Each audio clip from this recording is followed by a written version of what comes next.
Hi, hello, and welcome to our third Dune Awakening stream here live from our offices in Oslo.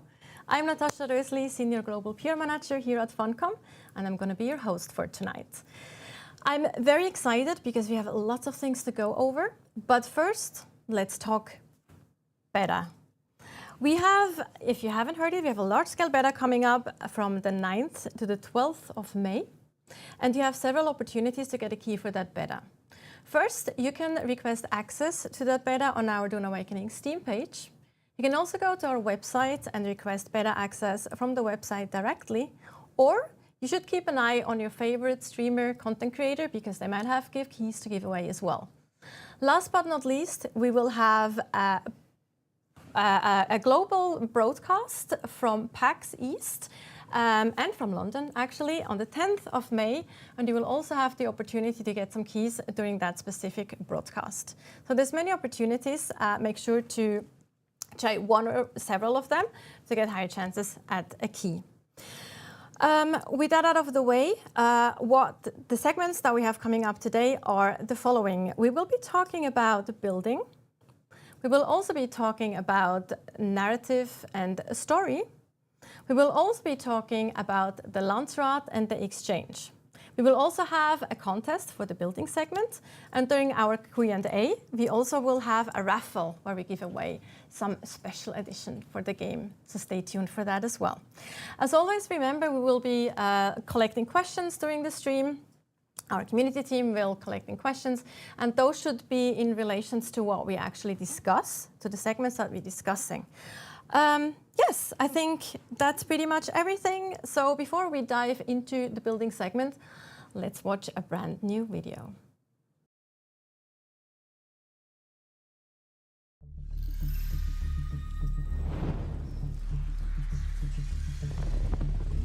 A terrible sandstorm is building. The only hope for survival is to take shelter, and quickly. On Arrakis, exposure to the raw, unbridled elements is death.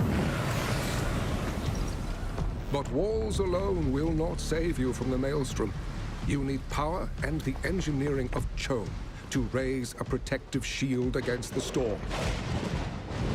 Without such protection, even the strongest walls will erode and fail in time, as will anything left in the open. Your exposed vehicle is beyond repair, but a lesson is learned. You need better protection against the dangers of Arrakis. It's time to upgrade your base. Base construction and expansion can be done alone or together with others. With Solido projections, building as a group is easy. To further customize your base, you must align yourself with one of the warring great houses, displaying your allegiance through their unique architecture. The Atreides welcome your aid. Swear your fealty to the Atreides and rise to greatness on Arrakis. Your base serves as a reflection of both your influence and your allegiance to a faction. The safety provided by your base allows you to craft powerful new tools, technologies, and vehicles. Here we are crafting a ground car. Once each part of your vehicle is assembled, you can install modules to enhance its specialization further and customize its appearance. By aligning with the Atreides, you have earned the option to craft their faction-specific ground car. Sector weather alert. A large sandstorm is approaching. On the horizon, another sandstorm approaches. But this time, you are prepared. Your base is equipped with powerful shields for protection, and a custom-built garage that will keep all your vehicles safe from the raging storm. The shields are vital, but they come with a cost. With a construction of this size, The Emperor demands attacks to keep your base running. You will construct grand bases. And in Dune Awakening, you will have the option to share them with others if you choose. Building copied. All your creations can be recorded as blueprints. These can be shared with allies, or even bought and sold on the Exchange. Anyone holding a blueprint can instantly place a projection of the entire building and construct an exact copy for themselves. Dune Awakening's building system allows for limitless creativity. Build your foundations strong, for your walls must stand against the unfathomable forces of Arrakis.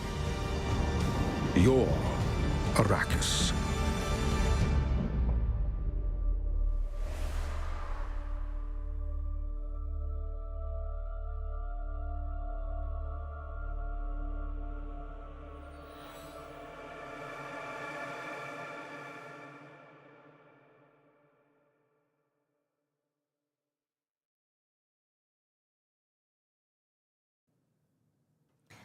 Welcome back. I have now two very exciting guests with me to talk about the building and actually quite a few things that we've seen in the video a little bit in more detail. Welcome, you two. So on my side here, I have Leo Welter, who some of you might recognize. We had on stream earlier with Joel in one of our segments. Would you like to introduce yourself quickly? Yes, I'm Leo. I'm a lead game designer on Dune Awakening, and I'm responsible for building and social systems. Yes, and then we have a new face on the stream on the side there, Tor Egil Andersen, also known as Mr. Legendary Tor Egil for some on the Discord, because he's actually the one who does all the magic for when you see buildings in like marketing material, in videos or on screenshots, that's basically the person who makes them. He's absolutely amazing when it comes to building, so it's definitely a good person to talk to us about building today. Welcome. Do you want to introduce yourself quickly? Sure, thank you. I'm Tor Egil. I've been with Funcom since 2011, and I'm the senior content manager on the marketing team. So usually when you see something built or you see videos or images, I'm usually involved in some way. Absolutely. Like I said, magic. So when we talk building system, we should probably also talk about what is the goal with the building system and kind of how does it differ from, let's say, Colony Cells, for example. Leo. Yeah, so for the building system, two things we really wanted to emphasize is that on one hand, we want to retain the freedom that you had in Colony Cells, right? So you can build quite a lot without restriction, but on the other hand, we also wanted to make sure that building worked on another level of persistence that we have in Dune Awakening, right? So some restrictions were necessary there. So we wanted to make sure that those two things worked hand in hand.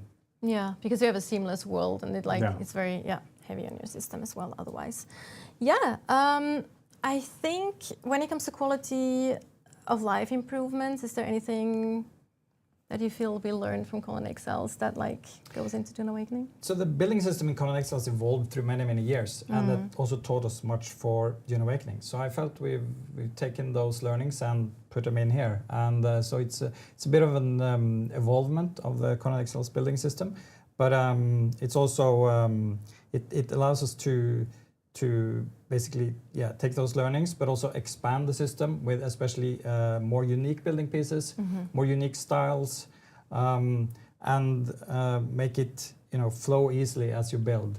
So now Colony Cells is unique in that it has through 8 years been adding dozens of building sets. So we're not there yet on Dune Awakening, obviously, but we have 4 at launch, and we're going to keep adding as we go on. And of course, one of the differences that was mentioned is the land claim and the sub-fief basically that you place down. I think we should just jump into the game and actually show what that looks like and how you start. Let's do that. So then, There's you're some not technical quite dead. issues.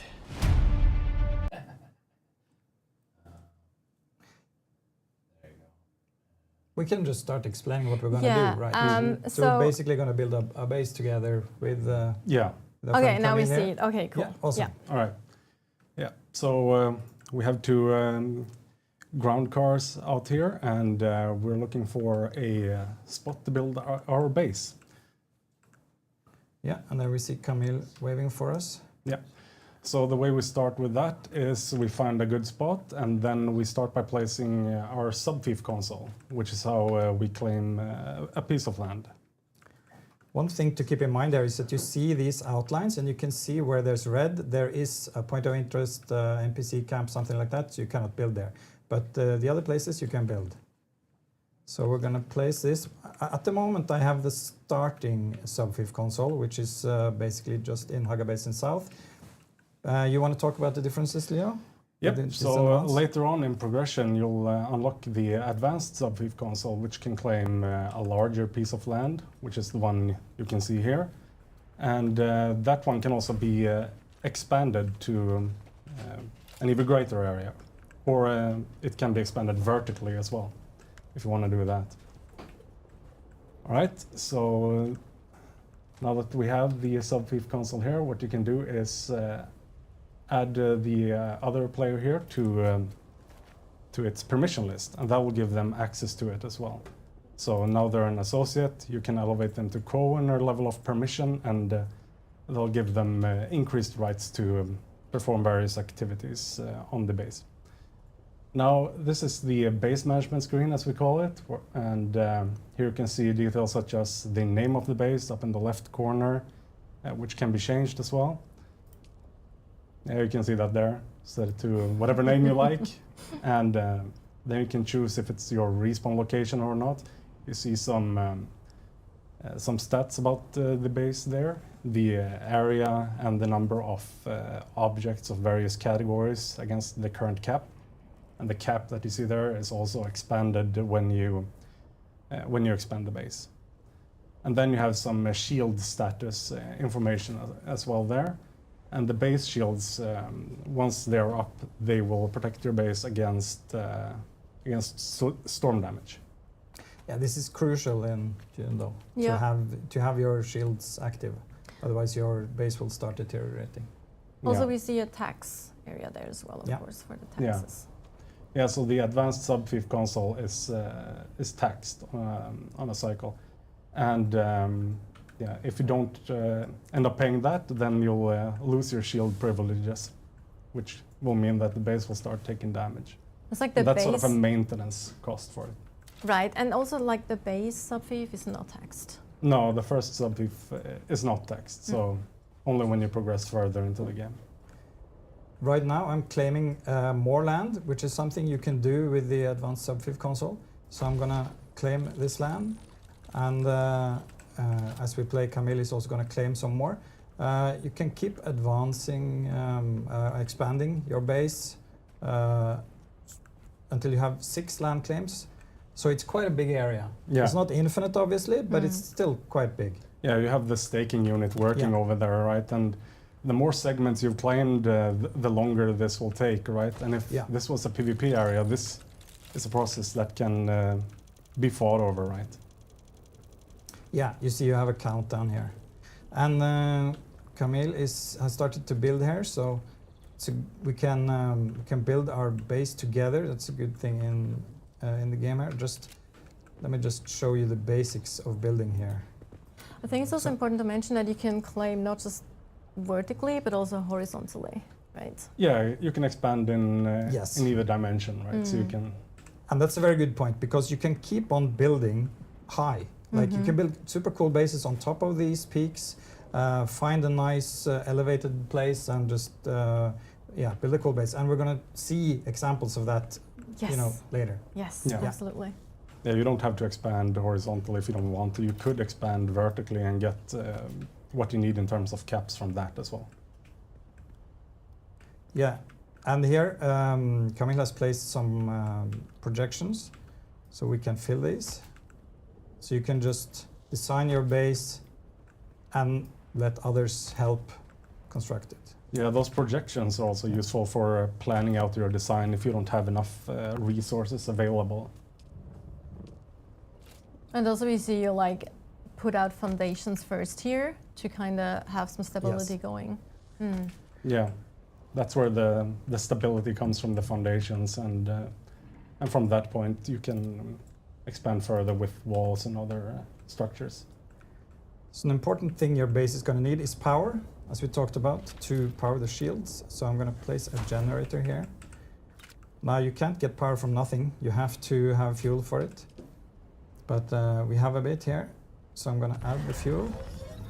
Also, I just want to mention that we're actually cheating here a little bit. So we have dehydration off, and we also don't have sunstroke.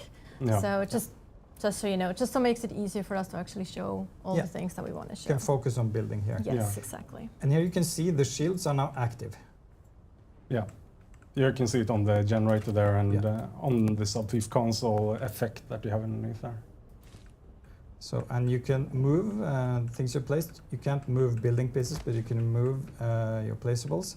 And you can also easily, you can see here on my right side, I can control what I want to do.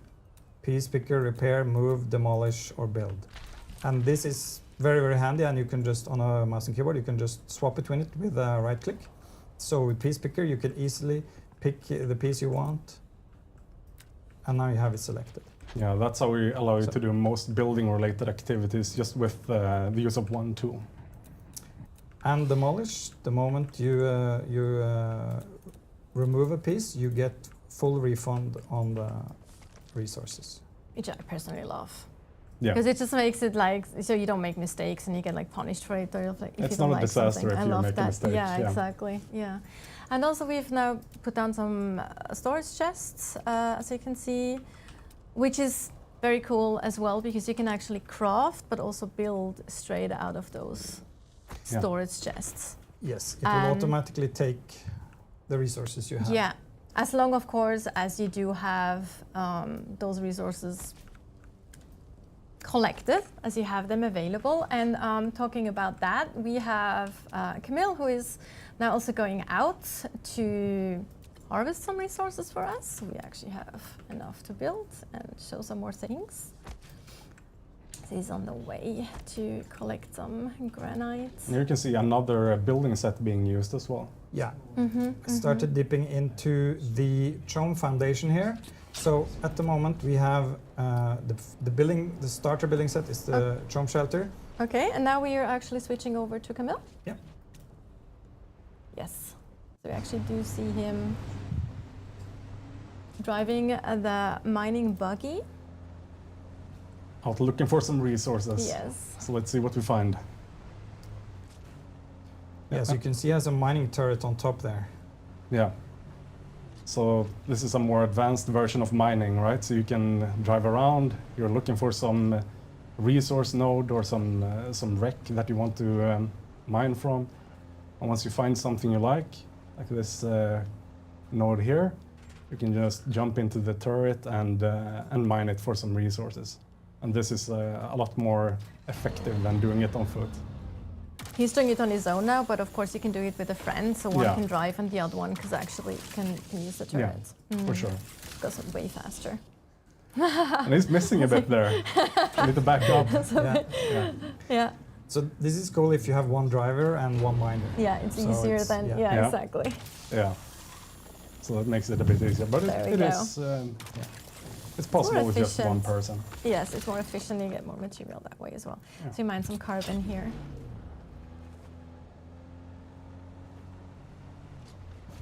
All right. Now, are we heading back or looking for more resources? See what we find. So he's driving in Jabal Afrit now, which is above the rift. So you can see there's a lot of elevation here. This is a cool place to build tall buildings. Or I like building bases hanging out over ledges, for example. It can be very fun. Yeah, you can build up on those spires if you want to, and yeah, I think we can go back and do some more building. Yes, okay, so we were talking about the different building sets. Right now we're showing off the chome sets. As I said, you start with this one, chome shelter. The next one here is chome facility. These you can learn with just progressing basically. But in addition you have Atreides and Harkonnen building pieces. And for these you gotta align with one of the factions. Yeah, so you progress from one to the other, and then you can pick one of the faction sets, and depending on which faction you align to. So we're gonna show much more of Harkonnen and Atreides later. I have ready-made bases to show from that. As you can, yeah, so Arna didn't get the angle right, so then you just demolish and you just build again. There you go. And in Dune Awakening, it's just, you can see we've added more and more, expanded from Conan Exiles. So there are basically building pieces for every slot. If you have a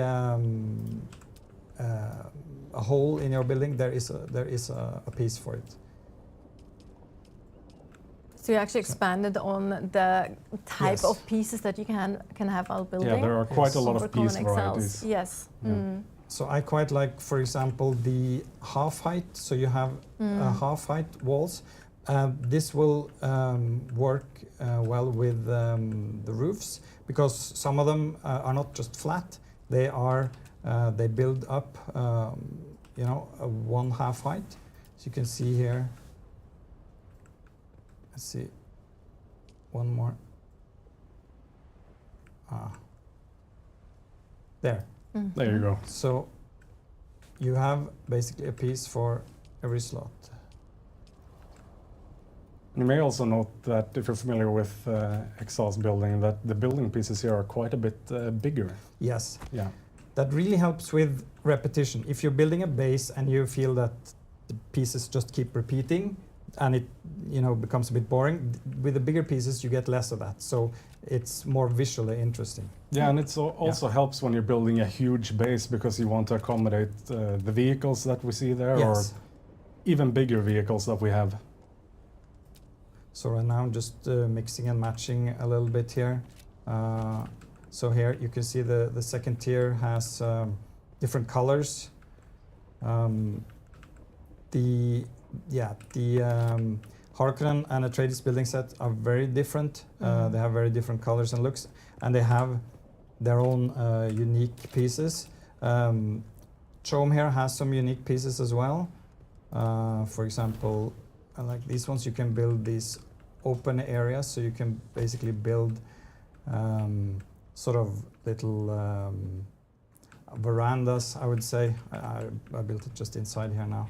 But the Harkonnen and Atreides have even more unique pieces, so we're going to look at them later also.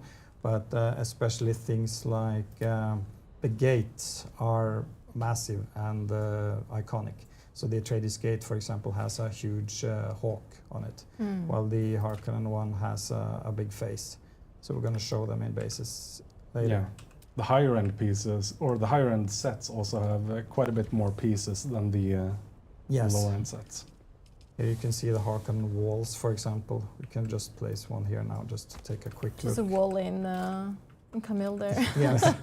It's quite a different style. You see the style is completely It's very different, yeah. and, Yeah. and unique, right? Because this structure here will allow tons of creativity, because you can make all sorts of shapes. You can put these on tops of your bases or on the bottom, and we'll see a lot of that in that the players have built Yes, I also was just later. about to mention that. Yeah. We'll actually see that later on when we do show some buildings that our beta testers have built in the beta. Yeah, so once you have your build, of course, you start to also add machinery, right? Like to really establish your base. Yep. Yeah, so there's lots to choose from here.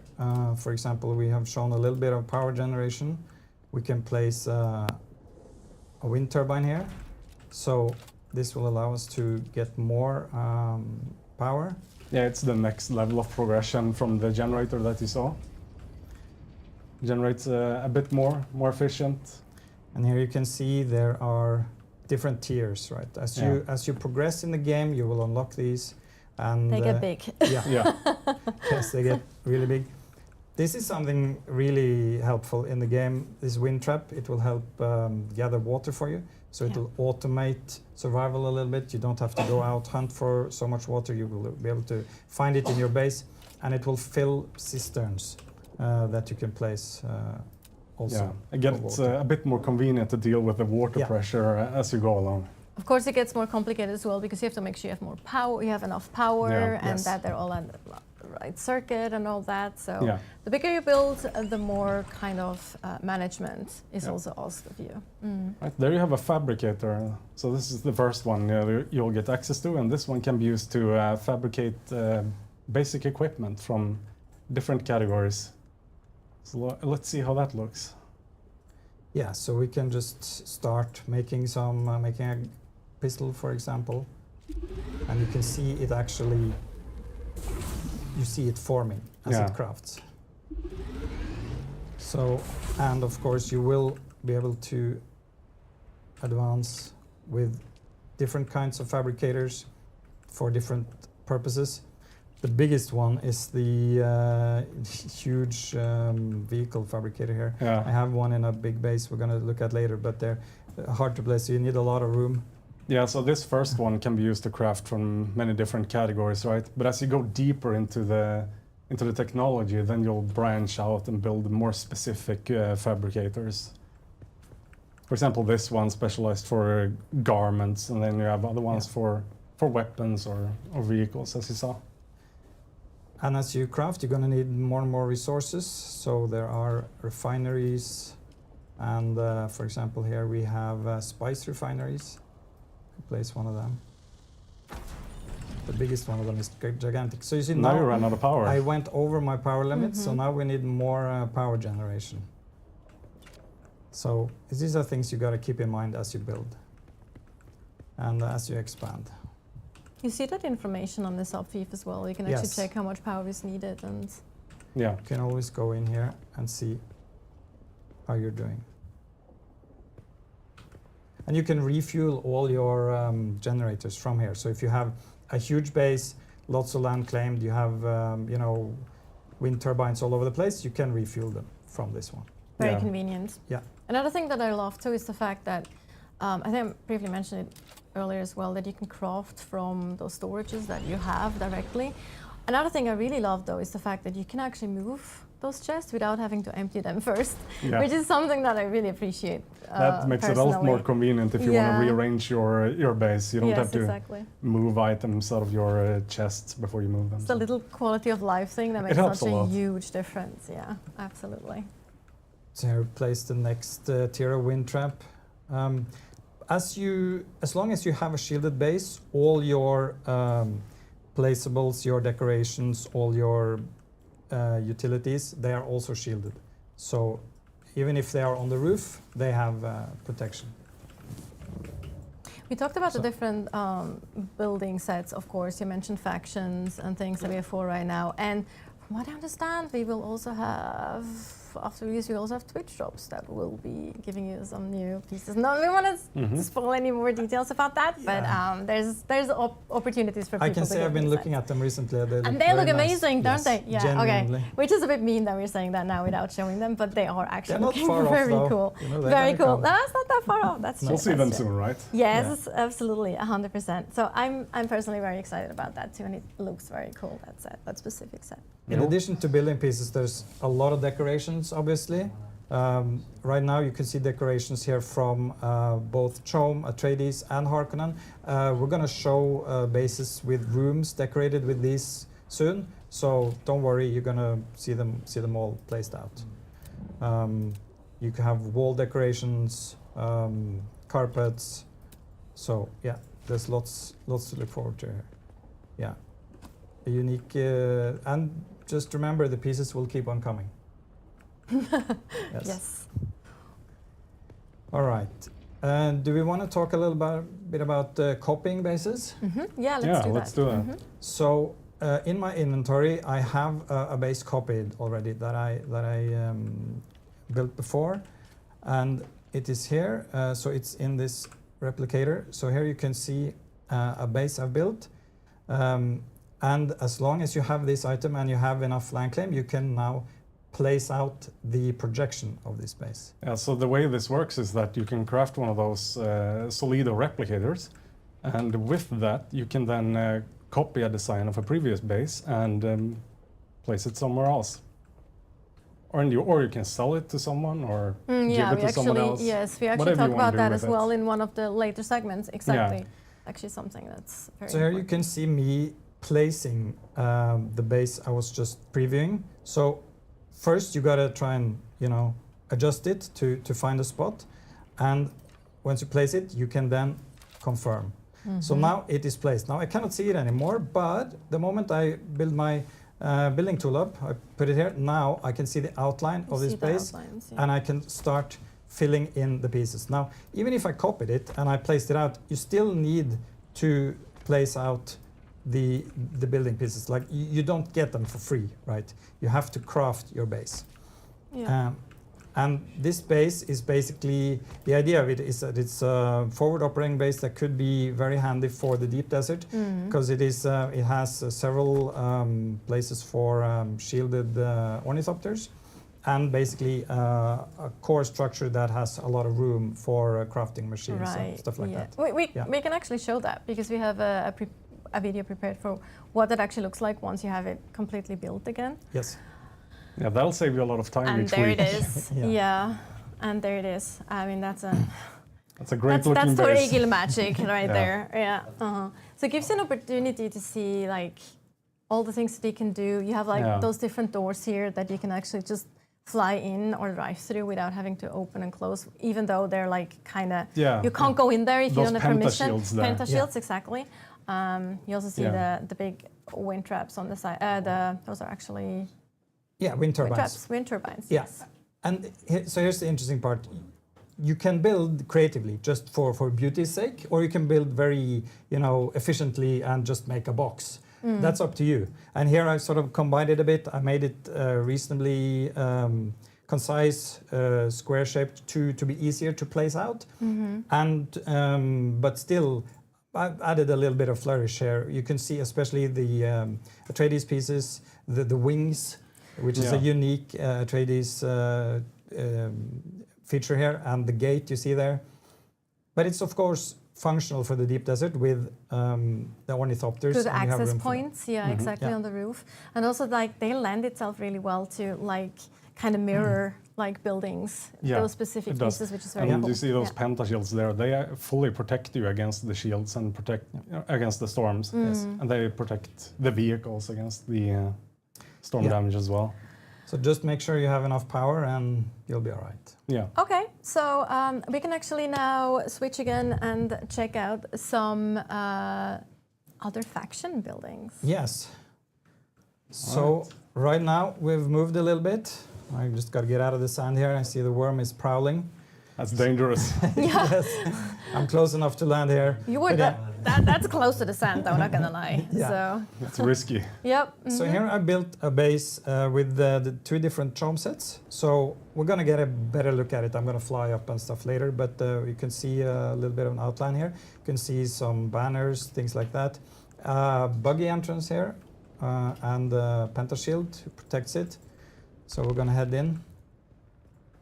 A lot of machinery going on there as well. Yeah. Refinery there. Little picnic table in the middle, I like it. And here we have a nice resting area. So here we have chom decorations, which I really like. The walls here, the bed, and you can really, if you want to. 70s, isn't it? Like a little bit, or is it? 70s? Yeah, you could say that. Bit of a vibe. Yeah, quite like the bookshelves here. So you see, like, even if, Dune Awakening is, it focuses on survival, you have to, beware of the sandworm, the sandstorms, you can still do things like this. You can still be creative, you can still build if that's what you want to do. And here I'm playing around with elevation here inside, and you see that as we get outside also. You gotta chill sometimes too, like Yeah, gotta, like, exactly. enjoy your spiced tea and yeah. Yes, and yes, because you can see there's lots of cutlery and cups and nice things, right? And you can just build this with your guild and have a nice time. It doesn't all have to be about, you know, maximizing profits and fighting. Exactly. Nice combination with the functional downstairs there and then the sitting area The above. social areas, Yeah, I Yeah. agree. I Okay. agree. So I'm gonna head up so that we can get a bit better look at. And also really the nice to space. see the verticality here as well, like how you can build, like also like nicely built into the mountainside here. Yes, and we'll see that as I get into the thopter here. So here we have a chome thopter. We're just going to take off and take a little look at the base here. So here you can see the combination of the two chome sets. The more sandy color for the basic one, and then the white one Yeah. for that one. And they kind of, I feel they really fit in with Dune here. The style of them, you know. Making use of the verticality here in this Yes. limited space, right? Yes, exactly. And because this is an obvious thing in Dune Awakening that you may not think about, like you cannot build a base anywhere. If you build it out in the sand, it's well, going to you get can, eaten. but It won't last long. you can No. in like The worm is going to have a great practicality, time. but, Yes. yes. So, and up here, for example, I have a salt thopter, which is a ornithopter, which is a little bit bigger than I have here. And yeah, so you can see you can build both functionally and, you know, if you want to play around with building beautiful things, you can do that. So we've gotten a peek at this base here. I built a little veranda here, actually. Just you It's can nice how you like see a those little- yeah. Prudence doors glowing there from a distance. Yeah, and here you can see these unique chome pieces. For example, this here, so you Yeah. can have a little seating area. The ones you mentioned earlier. Oh, and we see the worm. Ooh, But we it are is safe close, in there. though. Oh my God, it's very close. He can't get up here, so everything is all right. All right, so I'm gonna head over to an Atreides base. By the way, I have the sunset die, the swatch for the thopter. So, and this is part of the pre-order reward. So now, yeah, we see the worm below us actually. That's quite fun. A bit too Safe close. up there. Just don't go. You're not safe in the area if you're too close. Just we mentioned that just now. Like, yeah, if you get into the beta, you can test how close you can get with the ornithopter to the storm before, to the worm before it's. So our thopter here has a couple of modules. It has a boost, so I can fly faster. The clue there here is not to overheat. And I have a scanner. You can just scan a little bit and then reveals resources as you go. You can see the area is quite decent on this. So we're just flying towards the shield wall. I've built a big Atreides base up here.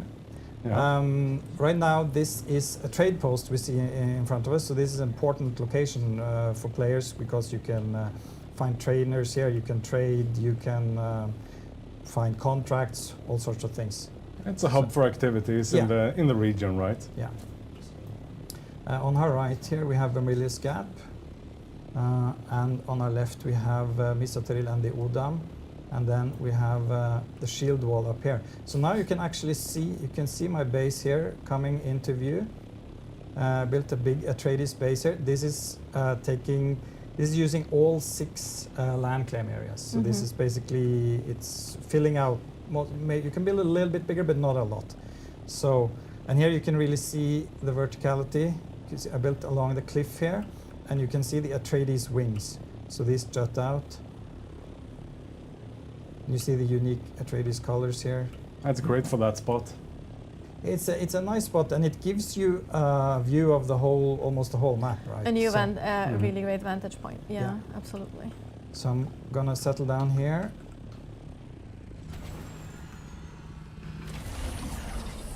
So just a quick look at, here you can see the Atreides pieces as they have been used, and these are Really unique. big. They're And very they have big unique too. walls, these wings, everything is unique here. So in the base here, for example, here I have the biggest vehicle fabricator. right here. So it's a huge platform. Some water storage there as well, I see. Yeah. Large water tanks.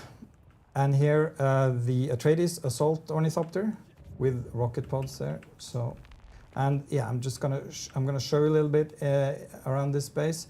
Actually, I want to show the front of it a little bit to show off the gate, because the Atreides gate I really love. I just want to take a quick look at it here from this side as well, because the hawk of the Atreides gate is really, it's both creative and sort of majestic. Cool here, so you can see. Well, I prefer the Harkonnen, just saying. But, Yeah, we're gonna show off another Harkonnen base soon also. But I've been promising you some decorations, so we're gonna take a look at them. So You still see the combination of the functional there as well, with the Yes. the wind traps and the turbines. you can see the creativity here too, or Yeah. like the eye for building as well, because some people might just, stack them next to each other somewhere down in the basement. Yeah. And here we have like, well, obviously not the. You're lucky Tor Egil here isn't in the competition, right? That would be Well, tough. there's some pretty good. There you go. We could contestants do there. that. Yeah, we could do that for the future though. Like meet for Eagle. That'd be something. So here Oh, I've this is decorated an Atreides room. It's using both Atreides decorations and the Caladan Palace set. Right, the one that you get when you pre-order. Yes, you get it in the Ultimate Edition. So actually here I have the terrarium And the Muad'Dib as well. You can see him in there. There he is. Yes. And yeah, Another. the Caladan Palace set is big. It has both building pieces and these decorations, so I can show you some unique things from it. For example, it has these unique wood panels that you can put on your walls. It has, you can see a portrait here. I think this is Paul's grandfather, Leto. Leto the first, was it? And yes. So you can see these are part of the Caladan Palace set, these nice furniture, and even some roof pieces, this roof piece, and these doors. So it's a fully functional, can build fully functional rooms with it. But and these holograms, you can see the decorations here. You can basically go pretty crazy. You can put together all sorts of things: bookcases, banners, holograms, glow globes, and up here we have a unique piece which is like a fresco. Players will be able to get access to this Eventually. eventually. Yes. Yes. That's a great looking piece, though. It is, though. That mural Yeah. is fantastic. It's very beautiful. It's really big, too, though. It's huge. Yeah. Yeah, this is So- amazing. I think we should maybe move over to a Harkonnen base now as well. Yes. Yeah, let's do that. Because let's go Harkonnen. No. Yes. So that's to see the contrast as yes, well. it's a That's the good contrast. side, right? That's the right side. Yeah.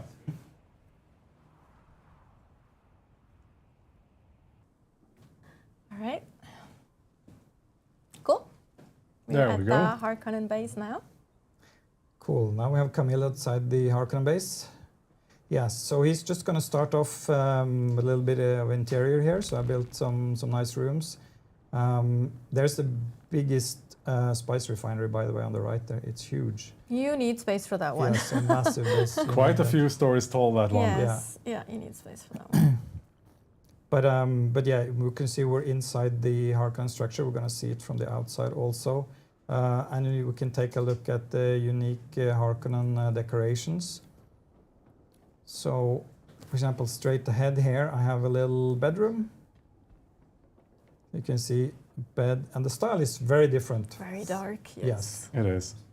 But it has a lot of unique details. More And rounder shapes. It's Yes. just more organic. Yeah, Yeah. like Much while more. the Atreides one is very Yeah. like military, very like edges and. So a little office here, and on the left, put in a few more lights with holograms and like a dining area here. So you see, it has a fully fledged set of decorations. I think you have to, you have to align with the faction to unlock these, and then you purchase them from their quartermasters, right, Leo? Yes, exactly. Yeah. That's how it works. Yeah.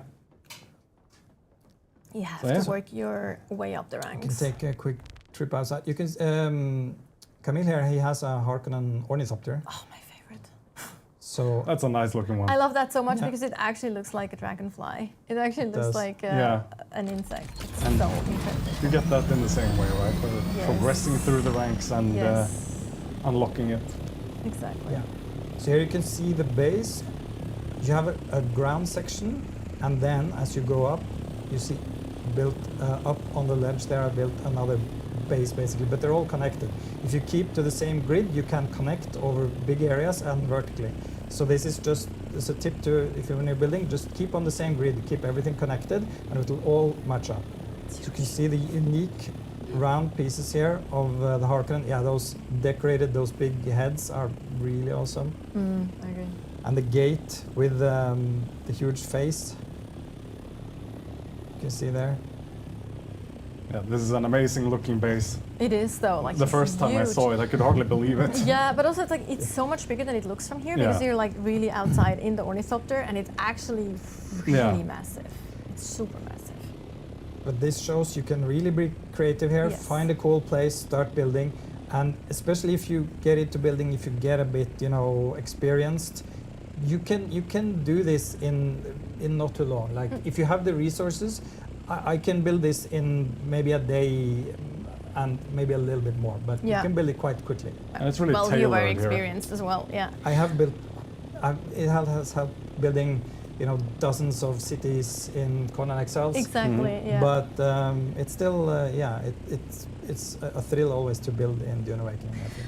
Talking about creativity, we have actually done a call to action in our internal beta, and we asked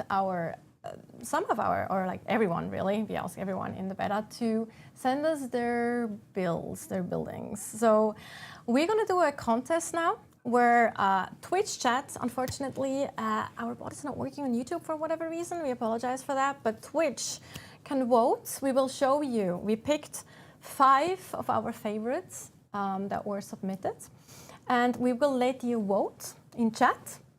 The first prize will get a Ultimate Edition for Dune Awakening, and the 4 runner-ups will all get a Deluxe Edition. Wait, what was that? Sorry. Yes. So that's So mine that's again. base There we go. number A. There we go. There we go. So now we go. Now we have it. So if you want to vote, you do exclamation mark A, B, C, D, or E in chat, and then you vote for that specific building. But obviously, wait until we see all of them, and then start voting. Here we have a Harkonnen style base. And it's huge. Yeah. So you can see the round shapes. It's This is amazing. I Just captured- this view is really I fantastic. captured this video yesterday, and there's lots of cool bases here, and they're really big. And just a thing to point out here, the servers are so full of bases, you see them everywhere basically. So it's really awesome to see how much people are building. Also, Yeah. I just wanted to mention that we have actually mostly judged by the look from the outside, plus also accessibility, how it will kind of work in the setup and everything, how it was built in the terrain, because we didn't really have as much, what is it called? We didn't Focus on the focus interior. that much on interior because not everyone had access to those. So we apologize for that in advance, and we definitely have more opportunities down the line. So here we have another Atreides space. Yeah, and Submission B here has built a long wall similar to what I did for the Atreides space. Yes. You can get like a really nice view, like overhanging the edge. And yeah, it's pretty big also this. And you can see the unique Atreides pieces. It's really cool to see how creative the players are. And, Absolutely. And as, after launch, we'll just see more and more of it. Also this one, a Yes. That's a great fantastic looking one. point. Yeah. A fantastic point as well to choose for your building because it has such an amazing view from up there. Yeah. And this is It's showing how you can use even the beautiful. angular pieces to make a bit more organic shapes on a larger scale, right? Which they clearly have done here. In this base, they've actually combined a little bit of Harkonnen with Atreides. Oh yeah? Yeah, which is possible if you Pipitray one Yeah. faction. Yeah. But yeah, this is built in the Udam, so it's a very creative region there. Also, this one, obviously, maybe hard to tell which faction this is for. Yeah. The eagle here is quite It's stunning. a little bit I of a think. giveaway, Yeah. regarding The Atreides what Hawk, I faction mean, that yeah. is. It's very cool. It's cool. This one has a good interior also, this base. So I Yes. did a capture here going up, showing off a little bit here. You see that a little Some bit. great balconies here too. Yeah. It's just a really great usage of the space as well. And here we have another Harkonnen one. We have a huge garage there, it looks Yeah. like, as well. That's really nice. fly thopters in Yeah. there. That's It's great. like you can actually fit the carrier into that one. This is built in the very corner of the shield wall, and there you can see a really nice interior there.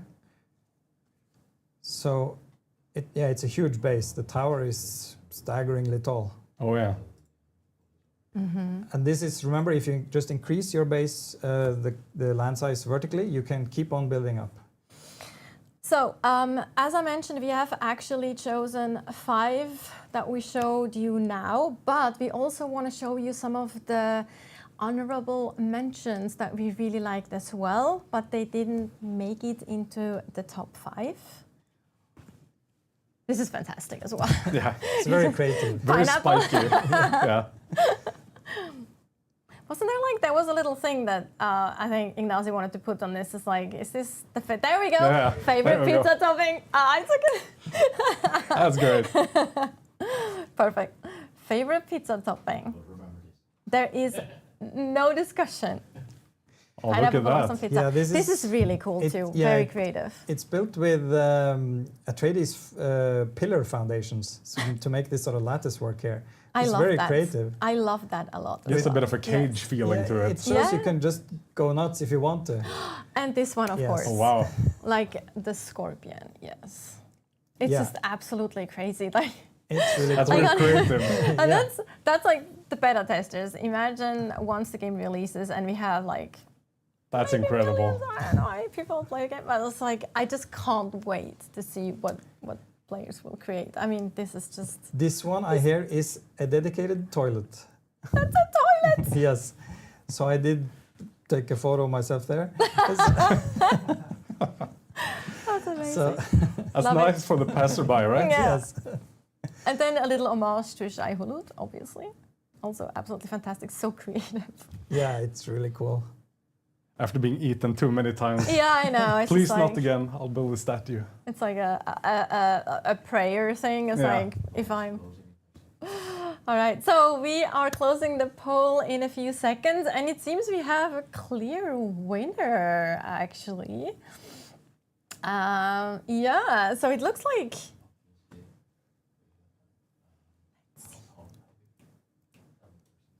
Let's see. Do we have the He was, I results? think he was I wonder who it is.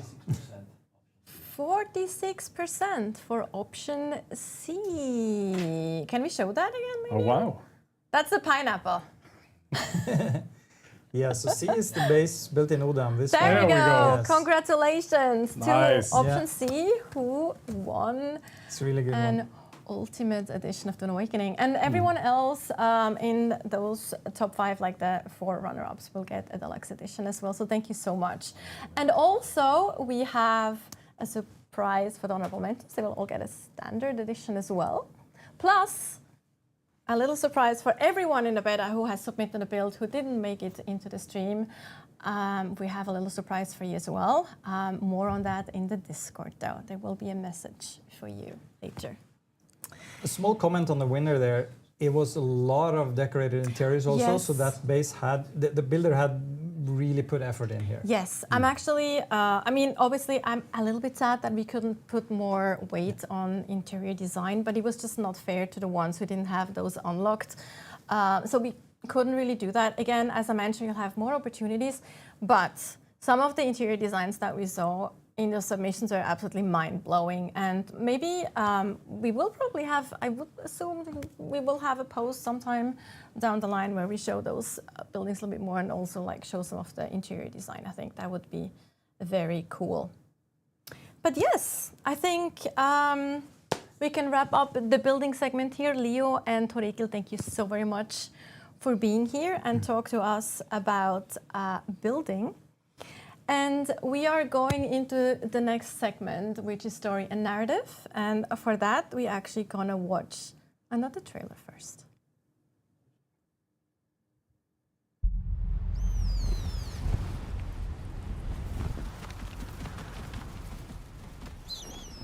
So then, you're not quite dead. Great plots are afoot in the Imperium. And the currents of intrigue run deeply. You will go to Arrakis as our agent. You have one task. Find the Fremen. Wake the sleeper.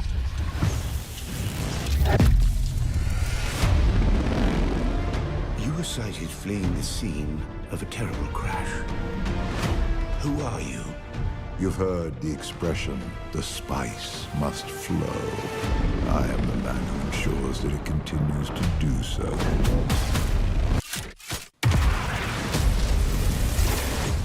I dreamed of you.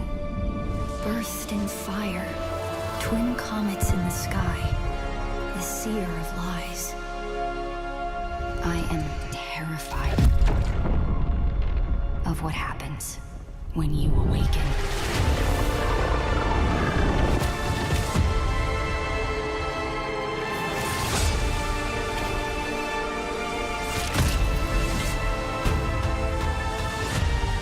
We've all lost our way. You can complete the mission.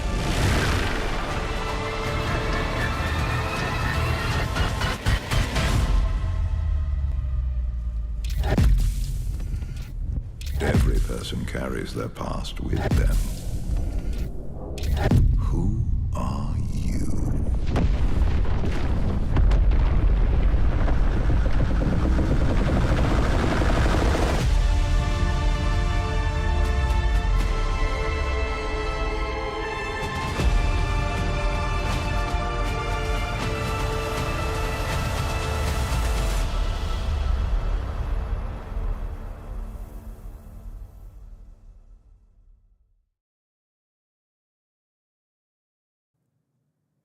And welcome back after this fantastic trailer. It's probably one of my favorite trailers because I am very much interested in the story and cinematics as well. And I'm very excited to have two guests here now with me to talk about just that. So first of all, we have Leah Talbot, Associate Lead Narrative Designer. Leah, you want to introduce yourself quickly? Yeah, sure. Hello, I'm Leah Talbot. So I've been working at Funcom for about 2 years now, and yeah, before that I worked for a couple of years at Ubisoft, same in narrative, but yeah, this is behind me now. I'm very happy to be working on Dune. Oh, we're happy to have you. Stole you away. Very happy to have you. And then also we have Niels Ryborg here, who is a producer for character narrative and cinematics as well, so he has lots to talk to us about as well. Niels? A little bit of everything. Hello, I'm Nils. I've been with Funcom for, I think, 5 years now? Something like that? Probably. Hard to keep track. For this, I worked at Paradox Interactive, also stolen away by the greedy Norwegians, but very happy to be here. Sorry, not sorry. Yes, so talking about the story, of course, we also have to talk about the alternative timeline. Yes, and it's a little bit of a edge to walk. It's a bit of a balance for us, of course, because we want to talk about story and narrative, but also we don't want to spoil anything. That would be a shame. But Leah, talk to us about the alternate timeline. Yeah, sure, absolutely. So if you haven't seen some of the cinematics yet, basically you will be exploring the universe of Dune as you already know it. However, as opposed to the story of the books or the movies that you all already know, this version of the Dune universe is a bit different because of one big... A little bit. Just a tad. Just a little bit. A little bit different. Oh, yes, a little bit different because of one major event, one choice that Jessica made to bear a daughter instead of a boy. So there is no Paul in this timeline of ours. So this, in turn, allowed Jessica to be rewarded with training as a truth-sayer by the Bene Gesserit, the order to which she belongs. And this knowledge has allowed her to see through Dr. Yue's deception. And this is how the Atreides were warned ahead of time of what was going to happen. And they managed to survive the Battle of Arrakis. So in our timeline, Duke Leto is alive, the Atreides are still around, and the Harkonnen as well, because they are not giving up on Arrakis. They are very set on claiming the planet back. And this is basically where we start up in the game. We are stuck in a universe where those two houses are still embroiled in a long war, a very long conflict. And this is basically where we are launching the players. So you'll be meeting a lot of the characters that you already know. Some of them are still alive, like, I don't know, Peter de Vries, who wasn't killed at the beginning of the story. Minor spoiler. Very minor. But I mean, the whole Harkonnen house is around, so, well. So there's a lot of characters that you can actually meet that might not be around otherwise. But also there was a specific decision why we actually did that, right? Maybe Niels, you can comment on that? Yeah, absolutely. So really everything with this alternate timeline is built around the idea that we need to get some kind of player agency into the game, right? So people familiar with the books or with the movies know that Paul, inevitably becomes the Kwisatz Haderach. He gains the ability to see the future as it's going to unfold. And for people who are fans of the later books, they know how he also kind of gets trapped in the future. He cannot fully change it. He simply knows that it's going to happen, right? Now, in any video game, it should be a little bit more about the player and a little bit less about, the big kind of main story person who isn't you. It would kind of suck if all the decisions that you go in and try and make don't really amount to anything because everything is already predetermined, right? So getting rid of Paul gives us the ability to have a story that is actually more dynamic. Suddenly, who you ally yourself with and the people you choose to help or not to help, it can all kind of have an actual real impact on the story, right? And it's been really interesting because it's also kind of changed how we work with the IP holders, for instance, right? So we work with the Herbert estate, of course, to kind of go through everything story related, make sure everything's signed off and happy. But our conversations, due to this choice, become much more frequently about like what are the natural consequences of the world that's been created from Paul not existing, as opposed to just being like, hey, is this in the book? Yes, no. So it's been more dynamic, much more lively, which has been a really exciting way of working with an IP. It's also nice that we got that stamp of approval from the Herberts as well, right? So not people got to say like, well, they just did whatever they wanted, which is not the case really, because we did kind of throw it back as well, and there is reasons for that change that are very important for the game as a whole. Yeah, I mean, it's exciting, right? To kind of get in and delve into the world where, like Leia was mentioning, right? Like we've got characters like Peter de Vries or Duncan Idaho who are still around. They're not dead. Spoiler. In our version of the game, and so you get the opportunity to potentially meet and talk to some of them. Also, talking about meeting people that you know, you do not necessarily have to know the Dune universe, right? Like you can still jump into the game and it will still be interesting. Yes, absolutely. Obviously, we are for all the Dune fans out there. We pay very close attention to the lore. Obviously, writing something, an alternate timeline, is not basically a creative license to do whatever we want. So we stay faithful to Frank's books in particular, but for the whole to the whole canon in general. And for the newcomers, the people who don't know Dune, who maybe just only watched the movie when it came out, this is a game that they can perfectly pick up, no problem. We introduce a lot of the concepts ourselves, obviously, when they become relevant. Otherwise, the player will just get to explore the world and learn about all those things by themselves. And so they shouldn't be scared of playing this game. Exactly. They will be welcomed with open arms. So we can say that we have actually, especially for the survival game genre, which we're not only a survival game, but for the survival game genre, we have a very important and really laid out and thought through story, including like cinematics and full voiceovers and everything. So do you have to play through the story, or I'm pretty sure people will? So, like most games, we have an introduction, which is basically the main story, telling you how to play the game.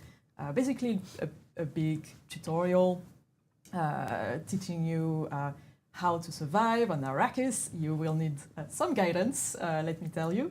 This is not an easy task. And the main story is there in the beginning to guide you a little bit and help you get your bearings in this very hostile world. But then past a certain point, when you've acquired all the schematics that you need, you basically don't have to follow the main story if this is not your thing, if you are just a hardcore survival player. Yeah, I agree, obviously. I think you absolutely should play the main story. I think it's great. I think it's a lot of fun. It's full of surprises and little twists. Oh, I agree, so yes. Please do play it. Especially if you want to know what your role is in this whole world. I think it's very interesting to play through the story. But it's nice that you have the option to choose, because if you're not that interested in story-driven, in the story-driven part of the game, you don't have to later on, which I also think is nice for people who really are not interested in. But again, do it. Like really, you will regret it if you don't. Just let me put that out there. But anyway, talking about main story, are there other narrative or story elements that you can experience in the game? Yes, of course. As if I didn't know the answer. No, I mean, exactly. But it's like, of course, we're making a survival game. It's not necessarily a genre that is like super focused on storytelling normally, but we're also working with the Dune IP.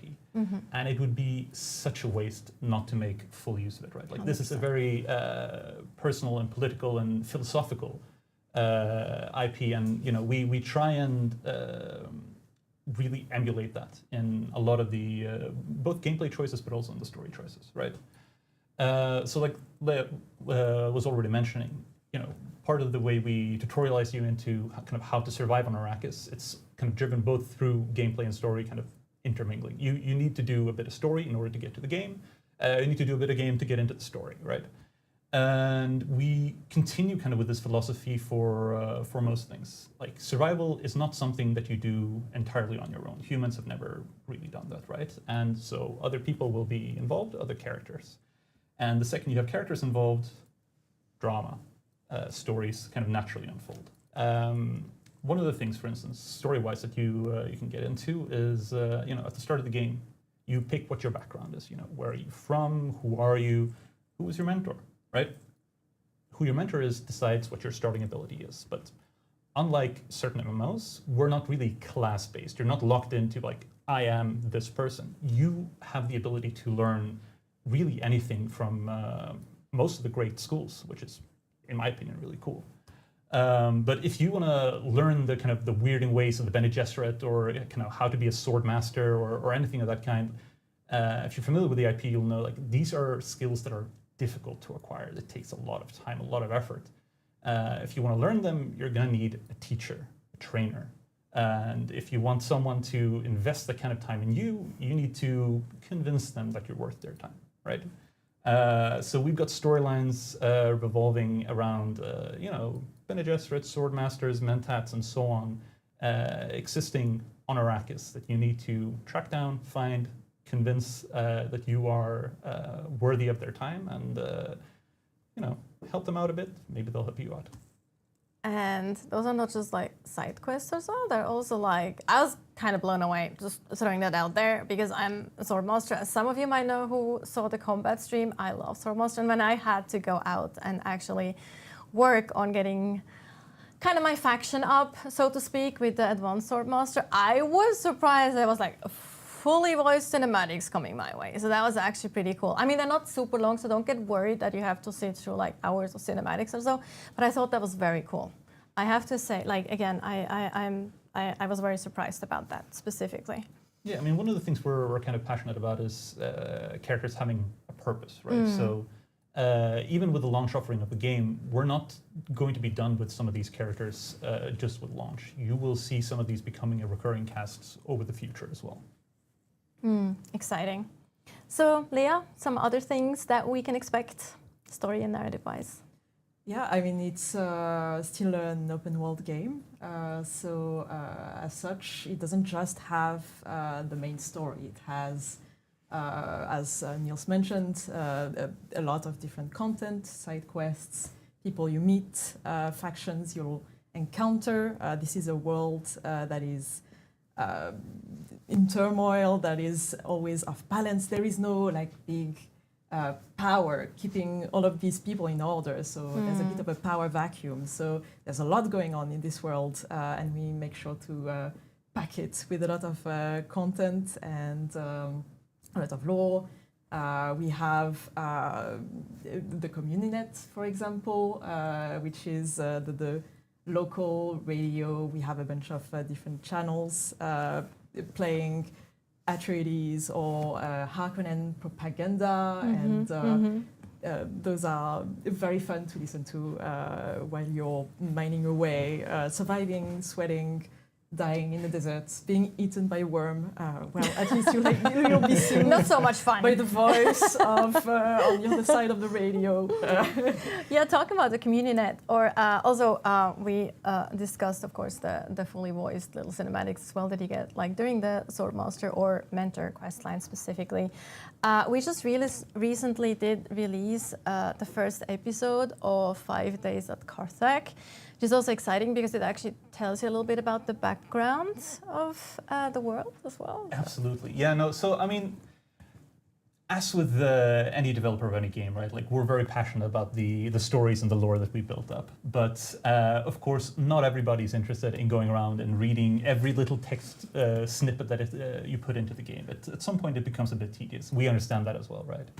And, 5 Days of Carthag, fun little radio play on the Harvester Guild radio, is a kind of a fun way of helping introduce a little bit of that backstory, right? So, like we were mentioning before, this is a game, this is a world where the Atreides and the Harkonnen are in an active conflict.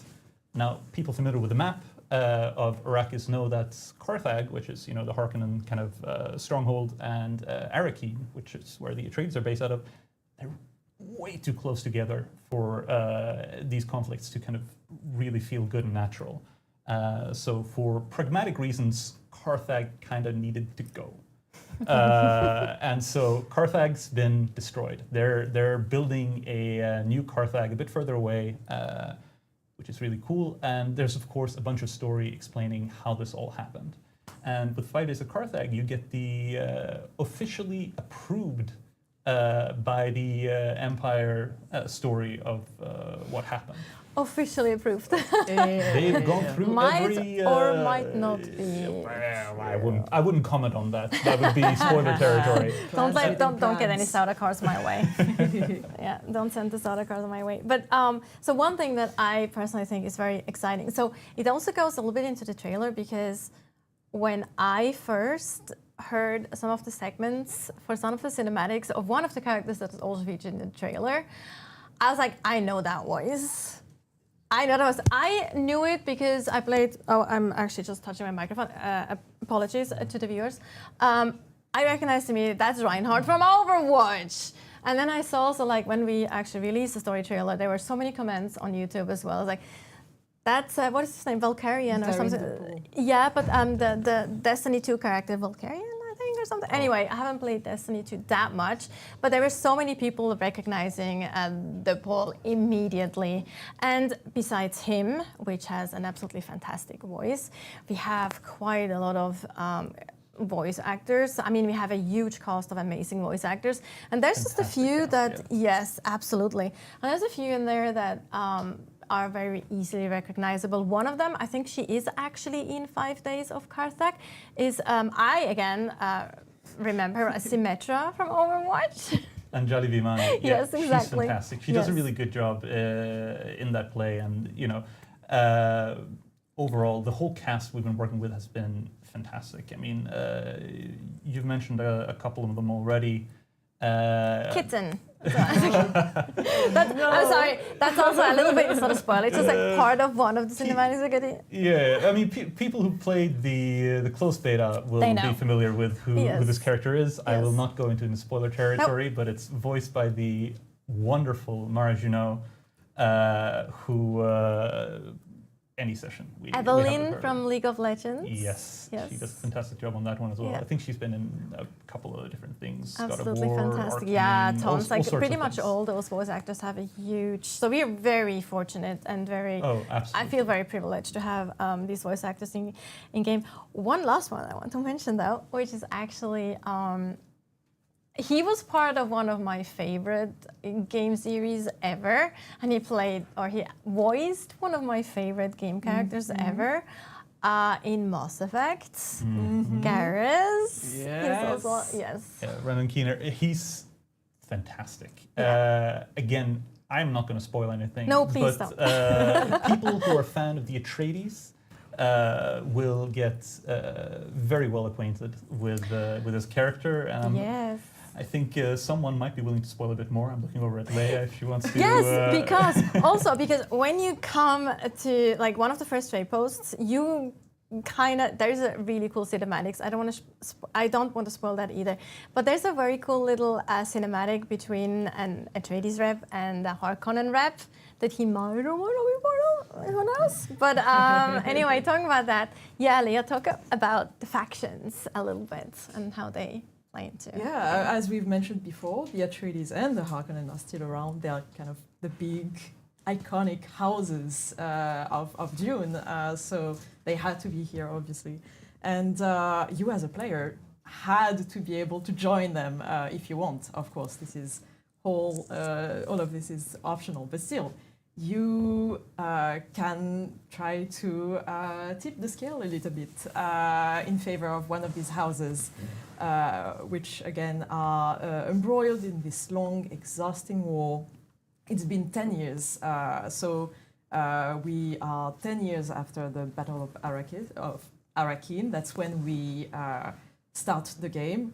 So it's been quite a long time, and both houses have exhausted a lot of their resources. They are tired. They want a way out, and you're going to explore in Arrakis. That's basically war-torn, that's been really shaped by this war. And you, as a player, you will be able to pick a side, so you won't be able to play both sides, sorry. So, let's say that the choice doesn't have to be permanent if you don't want it to be, but betrayal has consequences. And that's all I'm going to say about this. Yes, but I think also another thing that is probably for you as narrative designer and storytellers is very interesting, that we do have both factions still on the planet, because it gives you more time to also explore their, what drives them, what are their ambitions, and also maybe that things are not always as black and white as some people might think, right, Niels? I mean, like Leah was mentioning, right? Like it's been 10 years. They've been going at this for a decade. People familiar with the kind of original books will know that it wasn't just that the House Harkonnen themselves decided that they just wanted to get rid of the Atreides. There were larger forces at play, and that is still the case kind of in the lead up to our story. I mean, the Emperor kind of didn't really want the Duke around. He was a bit of a threat, right? Now, in our version of the story, the Atreides kind of survived that assault, which puts the Emperor in a very awkward situation, which is why he's kind of forced this war to be allowed, quote unquote, right? It distracts everybody. They're fighting each other. But now the Harkonnen are stuck in a long war. They're exhausting all their resources, and the Atreides, they're kind of forced into a world where, like, hey, I can't just be the honorable kind of white knight all the time. I'm stuck in a decade-long war. Sometimes they're going to make choices that are not as pretty as they would like, and with enough time, reality starts to set in. Like you don't come out of a war unscathed,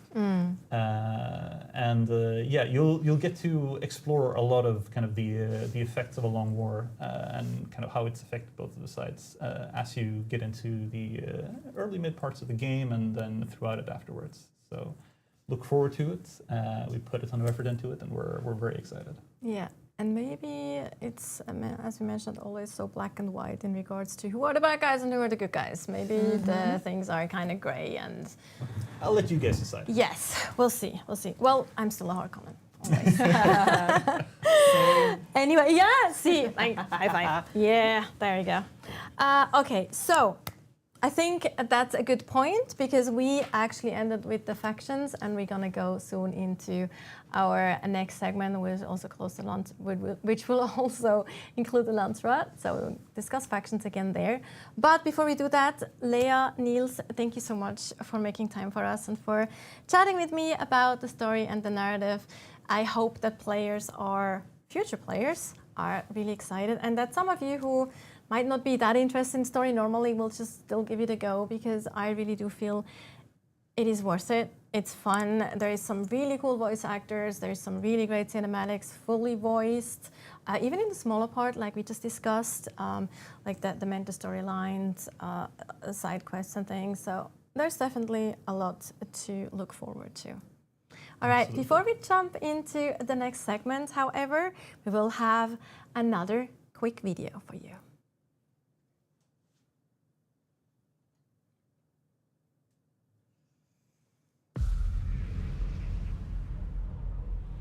Few survive this world, but those who do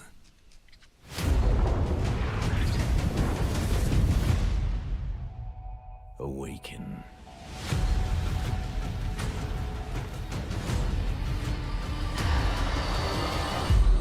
The desert wants you dead, off-worlder. If the sands don't take you, the storms will swallow you whole.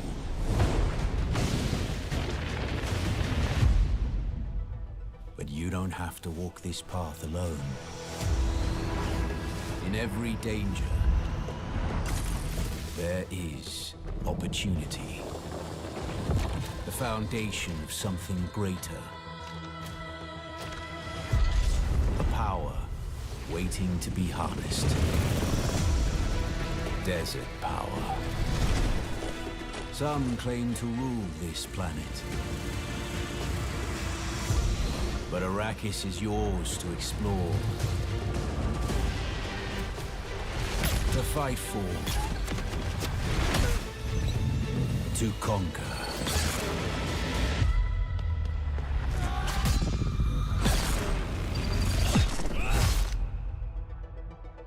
But there are forces beyond even your control.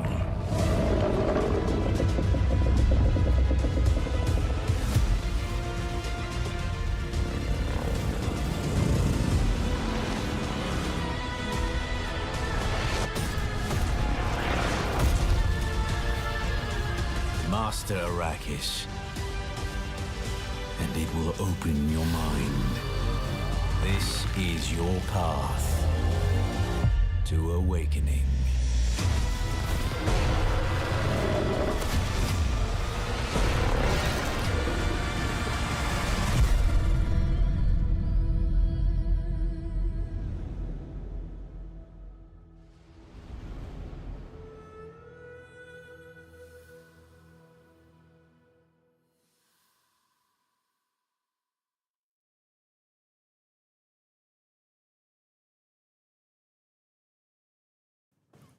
Welcome back.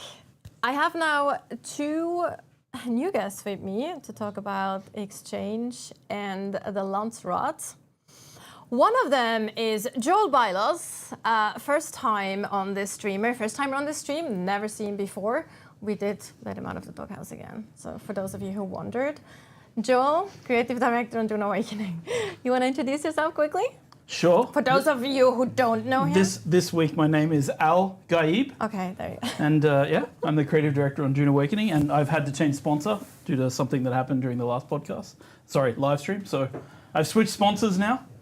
All right, so we just balance it out between Coke and Pepsi, all good. Mm-hmm. And then we have a first timer on the stream, Amar Zouari. Welcome to you as well. Thank you. Senior designer, Funcom. You want to introduce yourself quickly? Yes, I'm Amar, senior designer on Dune Awakening.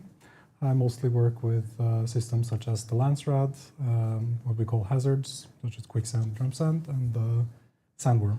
Sandworm, master of the worm. Sandworm. What was you like the godfather of sandworms? No, what was it? The worm father. The worm father. Yes, the worm father. There we go. So if you make the acquaintance of one of our worms, you can blame Amar. Well, the whole team really working under him, but he had a big say in it. So yeah, obviously we do have social mechanics in the game, and there is a way for players to kind of influence economy, politics, a lot of those things. And one of the social aspects that we kind of modeled a little bit after traditional MMOs is the exchange, which is basically our auction house. Joel, you want to go a little bit more into what that actually looks like?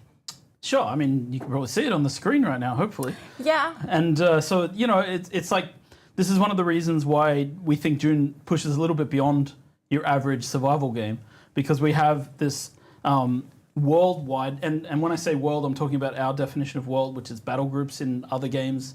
It's kind of a definition where we have a bunch of these sietches, which are the servers, and they all connect to a single world, and within that world there's a single exchange, which means people are able to sell and buy things off the exchange across these spaces, which means that you can, you know, obviously it's standard thing, people have seen it in MMOs for a long time, but the cool thing about our game is we have these dynamic elements that can be bought and sold on the exchange.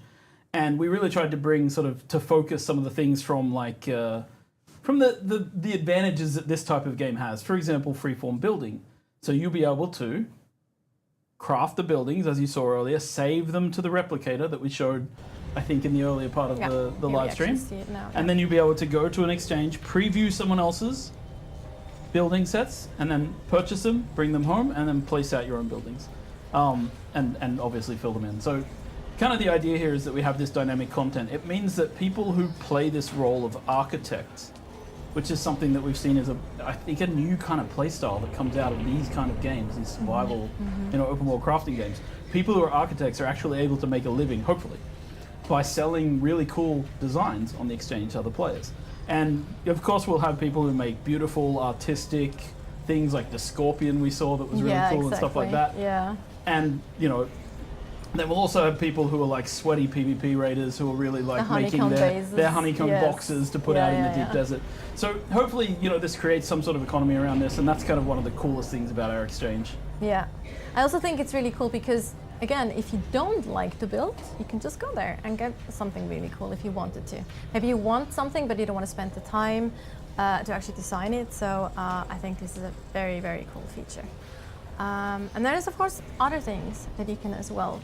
Yeah, so another really interesting sort of dynamic thing that you can put on the exchange is in our cartography system, players go out and they survey, and we've talked about this a bit. You go and survey areas, and when you have surveyed an area, you can basically print out a sync chart, which is obviously a name from the lore.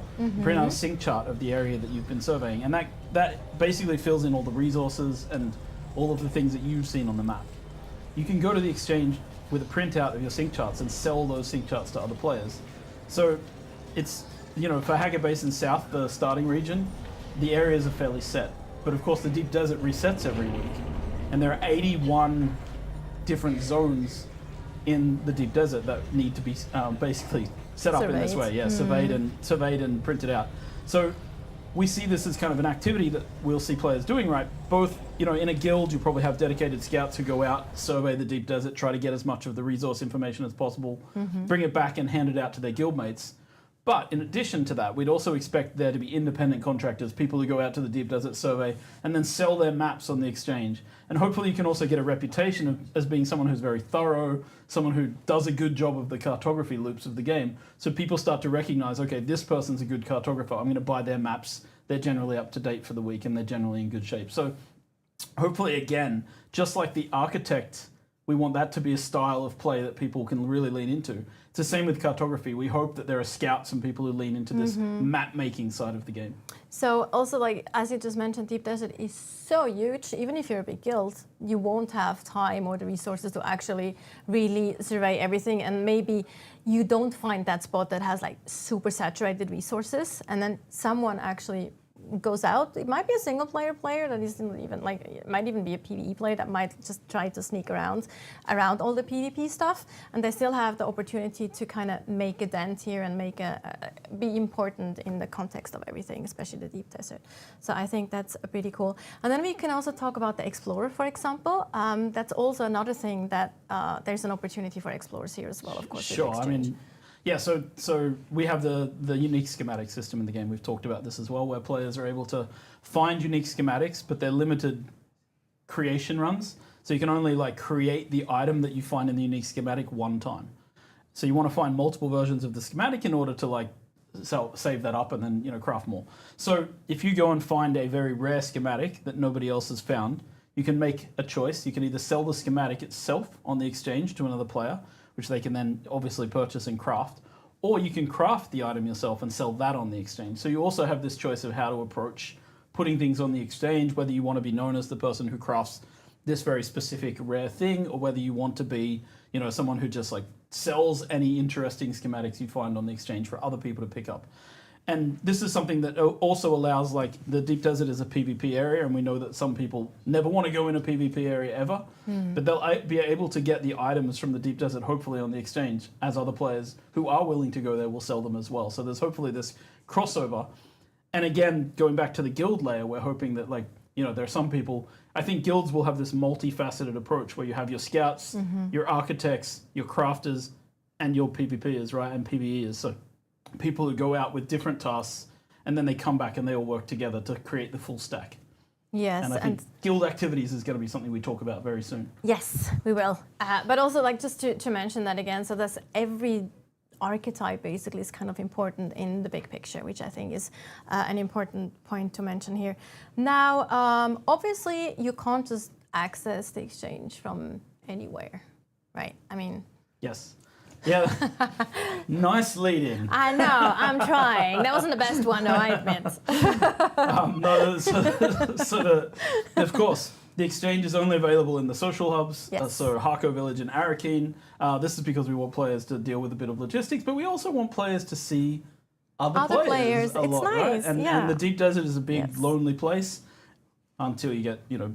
Depending. Until you get the crap kicked out of you by someone else. Yes. But then there's like the, you know, Haggard Basin is a place where you can meet and hang out with people, but the social hubs are really designed to be the place where you see a lot of other players. And the exchange is a location that, you know, pulls you in and, like, you'll see, you know, we've all had this feeling in MMOs when you go to the auction house and there's 50 people around and, you know, you can understand that this is actually a world with a lot of people in it. You also have to go there to pay taxes, though, which is kind of like a little bit of a bummer as well. So you can't just spend your money either paying taxes or spend your money buying cool stuff. Or make money to pay your taxes. There's the other thing. Actually, I forgot to pay my taxes for 2 weeks in the beta and I came back to a sad base that I had to repair. Well, that's my fault. Well, that's all on you. That is all on you. Also, like, if you just had the small sub fee, it wouldn't be an issue in the first place. And I could have paid the taxes in advance. It's a little doghouse that we let you out, like Joel's doghouse, like you mentioned. Yeah, exactly. I've been in it for a week.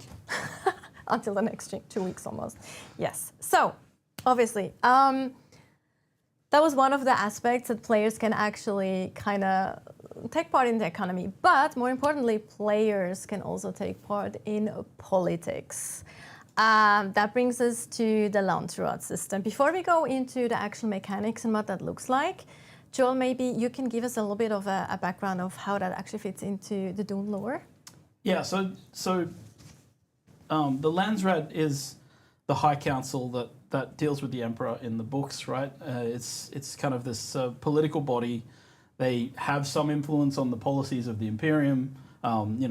It's described as a political tripod with the Emperor and the Landsraad and the Spacing Guild. This is, but in our game, yes, the Landsraad have the ability to create decrees that then impact the entirety of Arrakis and affect the ongoing war. And the way that we've designed this system is that player factions, the Atreides and Harkonnen, are attempting to get votes in the Landsraad so that they can impact the overall structure of this. And so the idea here is just to really create and it is an endgame activity driver is what I call it, right? It's a way of creating a system where people are asked to do activities to help their faction earn votes in the Landsraad. And the Landsraad then has a voting session, and Amar's going to talk a little bit more about how that all works out. The only thing I will say in addition to that is that the Landsraad takes place across like a series of servers. Just like I mentioned, the Exchange does the same thing. So there's one Landsraad for a world. A world contains multiple servers within it. So it isn't just like a few people competing. It's everybody in that world competing and all the factions in that world. And we will have a look at how the reputations and stuff come to play in this. Yeah, I think we can basically just dive into it and show what it actually looks like game mechanic. The only piece I find. A few assets here that we can show you. Yeah, so the Landsraad week, it's a cycle that lasts a week, and to be eligible to participate, players need to align themselves to a faction and be part of a guild that is aligned to the same faction. And the week starts with players having to go out into the world and find the representatives of the 25 Landsraad houses and basically convince them to reveal their requirement for the week. And these change every week. And as you can see here, the player has found one of these representatives and can try to convince them to reveal their requirement for that week. So there's several ways to convince them to like reveal their kind of goals to you, and there's also depending on which great house that you're actually talking to, so they change those goals. Yeah, so one thing is of course doing chores for them in a way, like chores, but then you can also, there's also other ways, right, that you can convince them. You can bribe them, some of them. Straight out. Some of them are not bribable. And yeah, that will reveal their requirement for the week, and then players can immediately start completing that. And some of them, I believe, also react to your background that you chose in character creation, so they might like you more if you're from a certain background or a certain caste in the universe, and therefore they might provide more information freely. Faster as well. Absolutely. Yeah, so you get to that faster. And the reason that you should get to that kind of, you should reveal that fast is kind of something that we're going to show after now, so we can actually kind of switch to that and show the board, kind of the Landsraad board. Here we go. Yes. Yeah, this is the Landsraad board. How it looks at the start of the week, where you can see there are these 25 great houses shown, but you don't know what they require you to do that week. So once you have revealed the tasks, it will tell you and your whole faction what you need to do to complete it. And of course, the earlier you do that, the more time you have as well to actually work on those. And each square on this board represents a major house of the Landsraad, and these are the representatives that you're looking for in the world. Yeah, and if you don't manage to reveal, over time they will reveal themselves. And as you can see, there are different things they require of you. Some will require you to harvest resources or craft items such as steel suits or rapiers and deliver them. They might ask you to deliver vehicles such as sand bikes, ornithopters. Those are tasks more for the crafters, the PvEers. There's also exploration tasks that ask you to travel out into the world, find crashed shipwrecks, buried treasures that contain specific things that some of the houses will ask for. And there's also the possibility for PvPers to progress these tasks by taking over control points in the deep desert that are basically territory that these houses want in the deep desert. I think an important point to mention is also that you do actually need to not only be you don't only need to belong to a faction, you also need to actually be in a guild to be able to participate in this. Yeah. So here we have a few of those. I think we can go now further to actually show what your goal is on this bingo card, so to speak. Yeah. So as the factions complete tasks, they will show up on the board in their color, and this progresses throughout the week. We need to go back to the previous board if we can, and perfect, and just leave it there for a sec. Thank you. Yeah, and this is actually from the beta, and you can see that this week Atreides has absolutely crushed Harkonnen, but you can also see here that Harkonnen has won last week because they have the active decree. Mm-hmm. But this is where you compete, and towards the end of the week, basically the faction that has the most tasks completed by the end of the week will win. But there's also the possibility of faction winning before that time by completing a row of 5 tasks, which we call a sysselråd. Yeah, it's a very nerdy term pulled from the books, but a sysselråd is basically when a major voting block in the Landsraad works together, and then they basically, so you can win the week by filling out a line. You can block that by, of course, taking votes away. So you can prevent an early victory in the Landsraad by jumping in and completing tasks in a line to prevent other people from doing it. Yeah, it's supposed to lead to players being tactical in their approach to how they do this, guilds being tactical in how they work together and against each other in this scenario, right? And in this case, it's also really fun to talk to another guild and like work together to make sure especially when it comes to that specific. Actually, I'm taking that a little bit too early when it comes to decrees afterwards as well. So if you really don't want one, but anyway, I'm getting ahead of myself here. So yeah, so basically it's a row of either diagonally or vertically or horizontally. If you have all those 5, you actually win a sysselråd, and then it ends early. But if you don't manage the row, yeah, then it is the most tasks completed. But I think this is quite interesting because it's not just a battle of effort here or anything. It's also the meta battle of blocking off the other strategy. faction. There's kind of tactics and strategy involved as well, and not only PvP. As we heard, there's you can really contribute to this no matter what kind of player you are. If you're a crafter, if you're an explorer, there's something for you to do as well to help your faction or your guild in this case. Also, what's interesting here is you see the placement of the guilds as well, which gets us into rewards. What are some of the rewards that you get from actually participating in this? Yeah, the main reward that players are fighting over are the decrees. They are significantly powerful and they alter the rules of the game, so to speak. So we have decrees such as access to vendors that provide some of the most powerful items in the game. That includes weapons, armors, tools, vehicles. It can be something as reduced crafting costs for the whole faction for the whole week, or even some more rare ones that are like the one you see on the screen now, where all items are dropped in the deep desert, basically making it a full loot PvP heaven, basically. Yeah.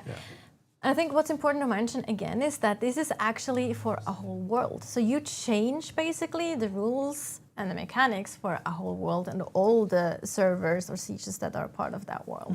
So it's actually quite a big impact you can have on how the game is played for a whole week. Yep. Which is very exciting. But there's more rewards than, we see a few more decrees here as well. And again, it's important to mention that there's not just PvP decrees that you can do.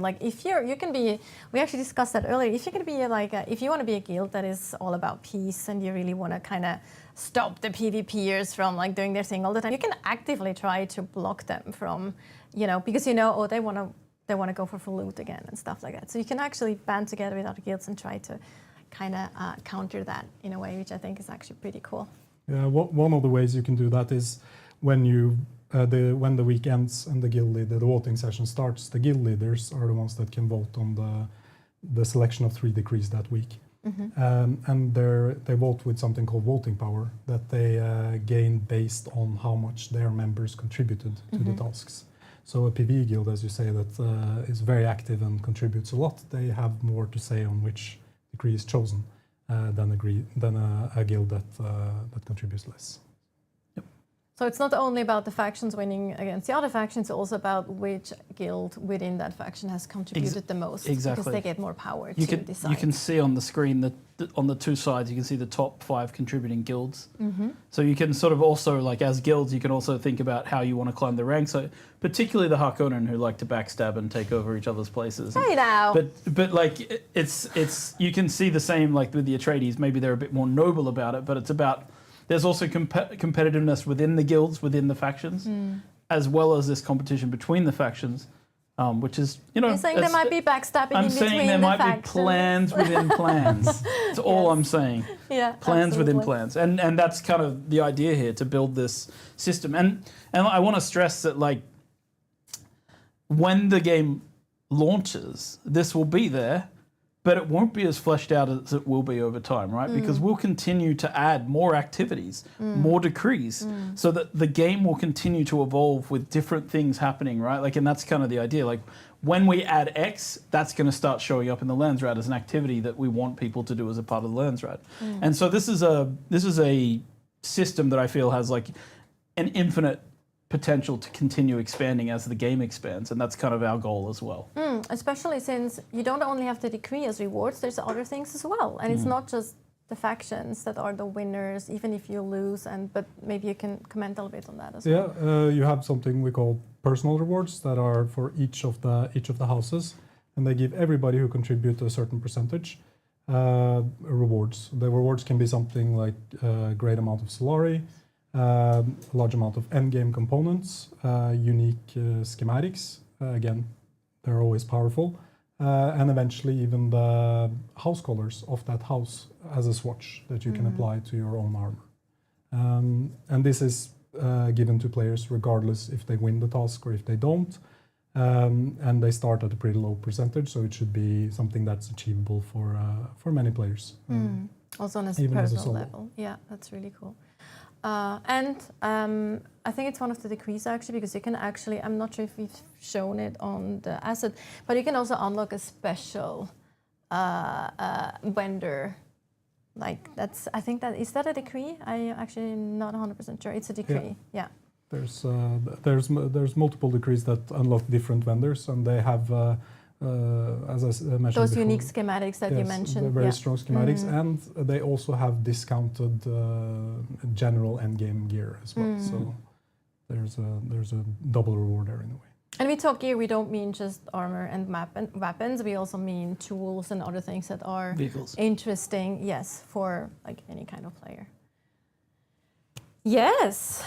I think that was actually a good overview already, and as mentioned, we have the beta weekend coming up. So, no, actually, players won't be able to check out the Landsraad. No. Unfortunately, that's a bit It takes a bit too long to get that's here. This is endgame, right? Like yes, it's a bit too complex. You can join a faction.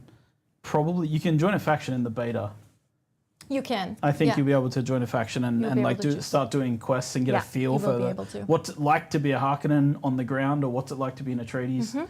But you can't reach the Landsraad in the beta scope that we're going to have on May 9th. But that's that's a part of the surprises. We can't show everything. No, and it's part of endgame too. Like there's so many other things to do anyway on the way there. Like there's millions of things that you can do for any type of player.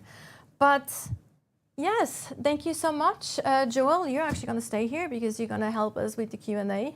Nice. This is going to be fun. Ask really spicy questions so that I can give really spicy answers. Amar, thank you so much for being here. Hopefully we have you on the stream sometime soon. It's really great to have you. Thanks for your for the chat. To mention again, so we have collected questions from you during the stream. We will answer those during the Q&A. Plus, we do have a raffle that we will do during the Q&A. We will actually giving away 1 Ultimate Edition, 1 Deluxe Edition, and 2 Standard Editions from people that we will randomly choose. We will start the raffle in a second once we're done, like with our, like Joel and I, with our our puppet, our in like what is it called when you do no, not inspo, when you not that when you do stand up, no, not stand up either. Oh god, that would be horrible. Improv, thank you. Our improv sock puppets. Yes, we will have Leo back as well for the Q&A to help us with answering some questions. We are gonna mic him up. I'm basically waiting as well. If I can't actually hear now. There we go. I cannot hear at the moment. I'm sorry, my earpiece is not working. Let me just turn it up. There we go. Yes. So, changing into videos? We don't have a video here. We have a magical video. Oh, we have a magical video that I didn't know about. All right, let's watch the video. The only peace I find is a future that never happened.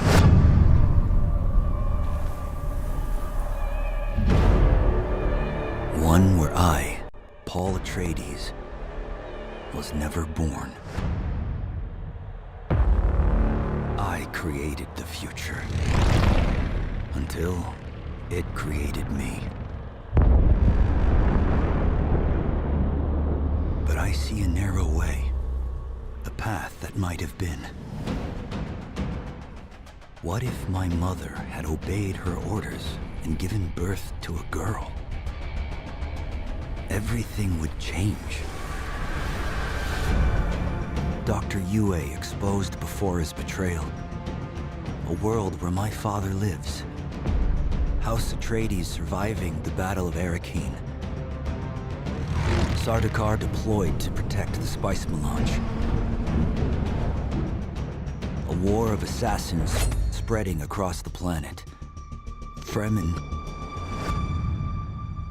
exterminated.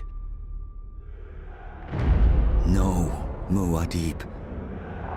No Lisan al-Gaib. No Kwisatz Haderach.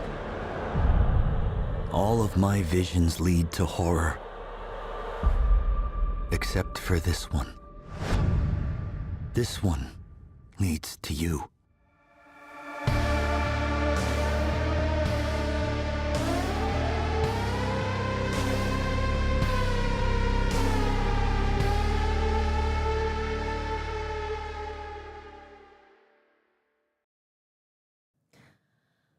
All right, we are back for the Q&A. And for the Q&A, we have Joel here, who is holding, for whatever reason, a Chris knife. Just make sure, like, the dangerous, Joel and weapons is dangerous. Anyway, and we also have Leo back to help us with answering the Q&A questions. As mentioned, we also do a raffle during this section. So, while I see the wizard behind the scenes preparing this, you'll be able to type exclamation mark "awoo" into the chat. For those of you, for those of you who know, for those of you in the beta, they know, they will know. Also, a reminder that it's unfortunately only on Twitch because our YouTube bot is just not cooperating right now. Apologies for that. We'll definitely make sure that we'll do future raffles for both YouTube and Twitch. Yes, exclamation mark, awoo. Do you want to tell the story about that, Joel, by the way? I mean, should I? Or is it like an intimate story of me and the players in the beta? It's just, in the beta, we had an improvised, let's call it improvised voice line that was not finalized. And it was very well acted. Very well acted. And it was an Atreides, right? It was an Atreides exhorting her men to do better. And come on, Atreides. Atreides. Awoo. Atreides. Awoo. Awoo. It was inspiring, right? It was inspiring. Super inspiring. And super it became a meme. And now it's like an inside joke. Very high energy too. Like you just that one is single-handedly the reason I'm going Harkonnen and Atreides, by the way. Nice. You've had enough. No, I'm lying. We've driven you away with our honourable ways. No, it's the faction things, quite honestly. Anyway. You just like bold men. I get it. Sorry, Joel. We can shade. Okay, anyway, exclamation, woo. But let's start with the Q&A and get the first question here. We have Danaus Matros I'm always awesome with reading usernames. Will it be possible to mix and match the build sets of both Atreides and Harkonnens, or are we restricted to only one? Thank you for the Chris knife of speech. The Chris knife of answering questions. Yes. Questions. So, yes, you can, but it'll be a bit easier to get the first one of those, and then you'll have to do a bit more work in order to secure both. Jump through some hoops because no one likes to be betrayed. But you can build with both together. Yes, The pieces are standardized, so they will work together for the most part. There is a couple of unique pieces. Exactly, but should work good. Yeah, it's going to look amazing. I mean, I think we've seen actually someone mix the building sets in the building contest. I think the winning one did. Yes. Yeah, that's a good point. I think it was C. You will, however, be a pariah and an abomination to both factions. Yeah. If you choose to use their building sets to create a single building. Not if you're really good, Joel. Or if you're a Bene Gesserit and you're trying to get them together. Okay. As the law would indicate. Right. Anyway, let's go to the next question. Subdacius is asking, will there be faction-specific chat so you can coordinate Landsraad strategies without giving away secrets to the enemy? Good question. It's also a Leo question. Well, there is no faction-specific chat, but we do have a guild chat, so you can coordinate on a guild level, and that should be helpful to coordinate these type of activities. And it should be possible to also use the area-based chat we have in the region to coordinate with other players nearby to set up some scheming. And you can also you can also listen in if people are stupid enough to use the voice proximity to talk to each other about plans. Sneak up to their bases. That happened to some of the streamers that we had going live a few days ago. It was actually really funny. I was listening to, I think it was like French streamers and like English streamers that were listening to French streamers. It was actually kind of funny.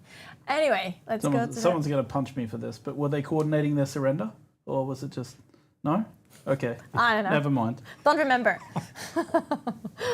All right. Let's go to the next question. Mandem007 is asking, can certain base equipment be turned off from power drain when you're away from the game to preserve the power drain? So the way this works is that you need to have a higher level of production than your current use, right? And that allows your shield to stay up. So what you can do is turn off some machines to lower your use, and then you can also turn off some generators to not spend as much energy, right?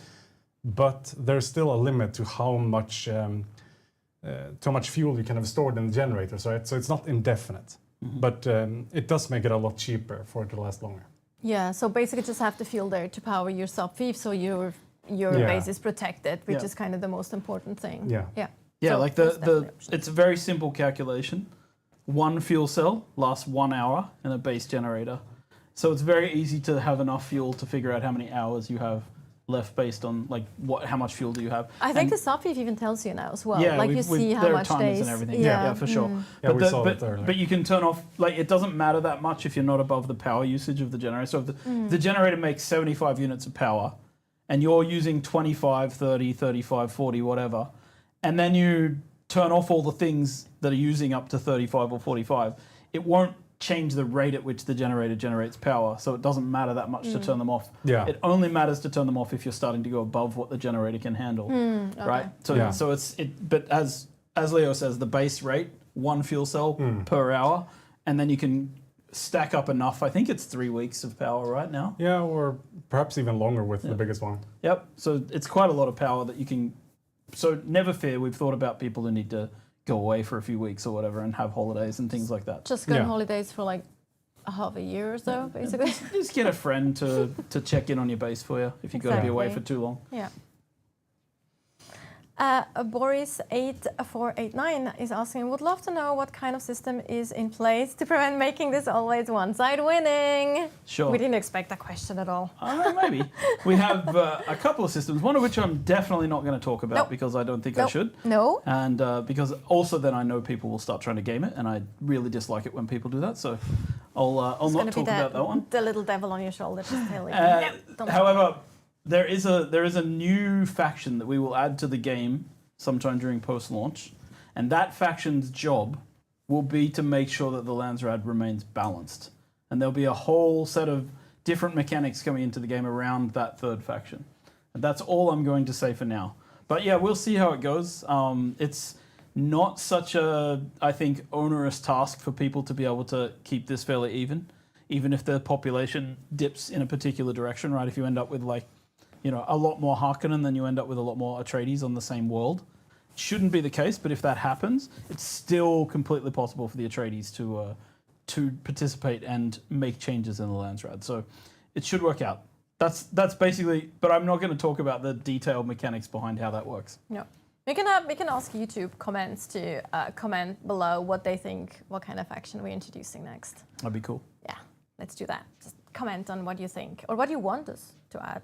Doesn't mean we can add it, but it's still interesting to hear what your thoughts are. Blind shooter zombies. What a fantastic username. How often do you have to pay tax?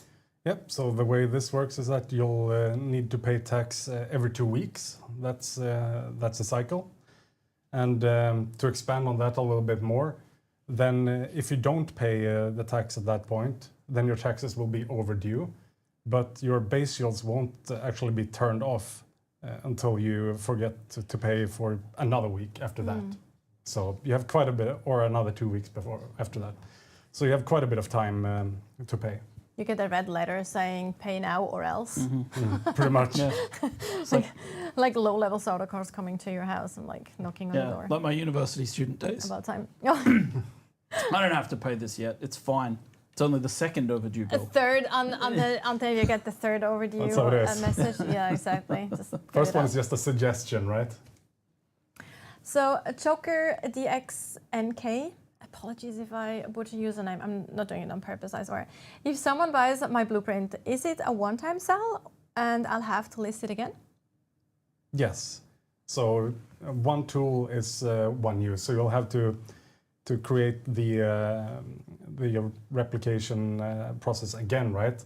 And then you'll be able to sell it. So this way we ensure that once you've sold your design, it's not out there forever. So you can continuously supply it. Yeah, it's a consumable, essentially, right? So you sell the blueprint. We're talking about base blueprints, I'm assuming, rather than schematics. I think so for items. too. Yeah. So if you sell your base blueprint, people can consume it once, and that's it, right? They can't consume it infinite times. So if you make cool creations, it's like the ultimate form of copyright thanks to the Imperium. Yeah, and I can also add that you can't just go up to a random base you find and copy the design, right? You have to have access to the base to be able to do this, high-level access. Yes, permissions. And you also have to copy your base again to sell it too. I think. I'm not really sure which of the things they were asking here about, but yeah, just to cover all our bases here. Ha! No pun intended. Yeah. No, I meant the base. Never mind. I didn't get it. It's the highliner joke from last time. Yeah. Reaper is that a K? Yeah, 2K7. What is the maximum number of bases you can have? 3. So you have different types of sub-thief consoles, right? And you have the basic sub-thief console, you have the advanced sub-thief console, and together, however you split that up, you have a cap of 3 that you can own. You can then have a permission to access any number of other sub-thief consoles or bases, right? But that's just what you are restricted to. And then we also have a further restriction on the number of basic sub-thief consoles at 2. We haven't actually talked about this in the building part, but you can easily abandon a base via the map, for example. So if you like all of a sudden, no, I don't need that like 4x4 box anymore that I made at the very beginning of the game. It's actually part of the tutorization as well. It's encouraged to get rid of old bases because this is one of the things that I it's one of the problems that like comes with the persistence of a game like this, right? Like in an MMO, a traditional MMO like World of Warcraft, it's not like you build a base in the starter zone and leave it there for a week, right? Because imagine how many bases would end up stacking up, and that's kind of how our game does work, is like that. So you can end up with a lot of bases. So the opening tutorial encourages you to get rid of your old base, your first base, and then you move further and further out into the world, and we're asking you to create bigger bases. So I will say, just do your fellow starters a favor when the game launches and clean up your old bases, people. Yes. Don't leave trash on Arrakis. Yes, clean up after yourself. All right. Mandem 007, again with a question. Can a guild be a party of one individual or at least 2 players? Good question. Yeah, there's no minimum requirement there, so that works fine. Yes, and it enables you to be part of the Landsraad if you want to do that as a single player. And then there's upper cap as well at 32. Yeah. But yeah, they can be very small as well. Yeah. Lenoli. I am sorry, the screen is kind of so weirdly angled for me. Lona Lionart. Lona Lionart. Oh, Lona Lionart, yes. If I'm building vertically on a cliffside, will the cliff work as a wall and keep sandstorm damage out? Or do I need to add another wall along the cliff to close off the structure?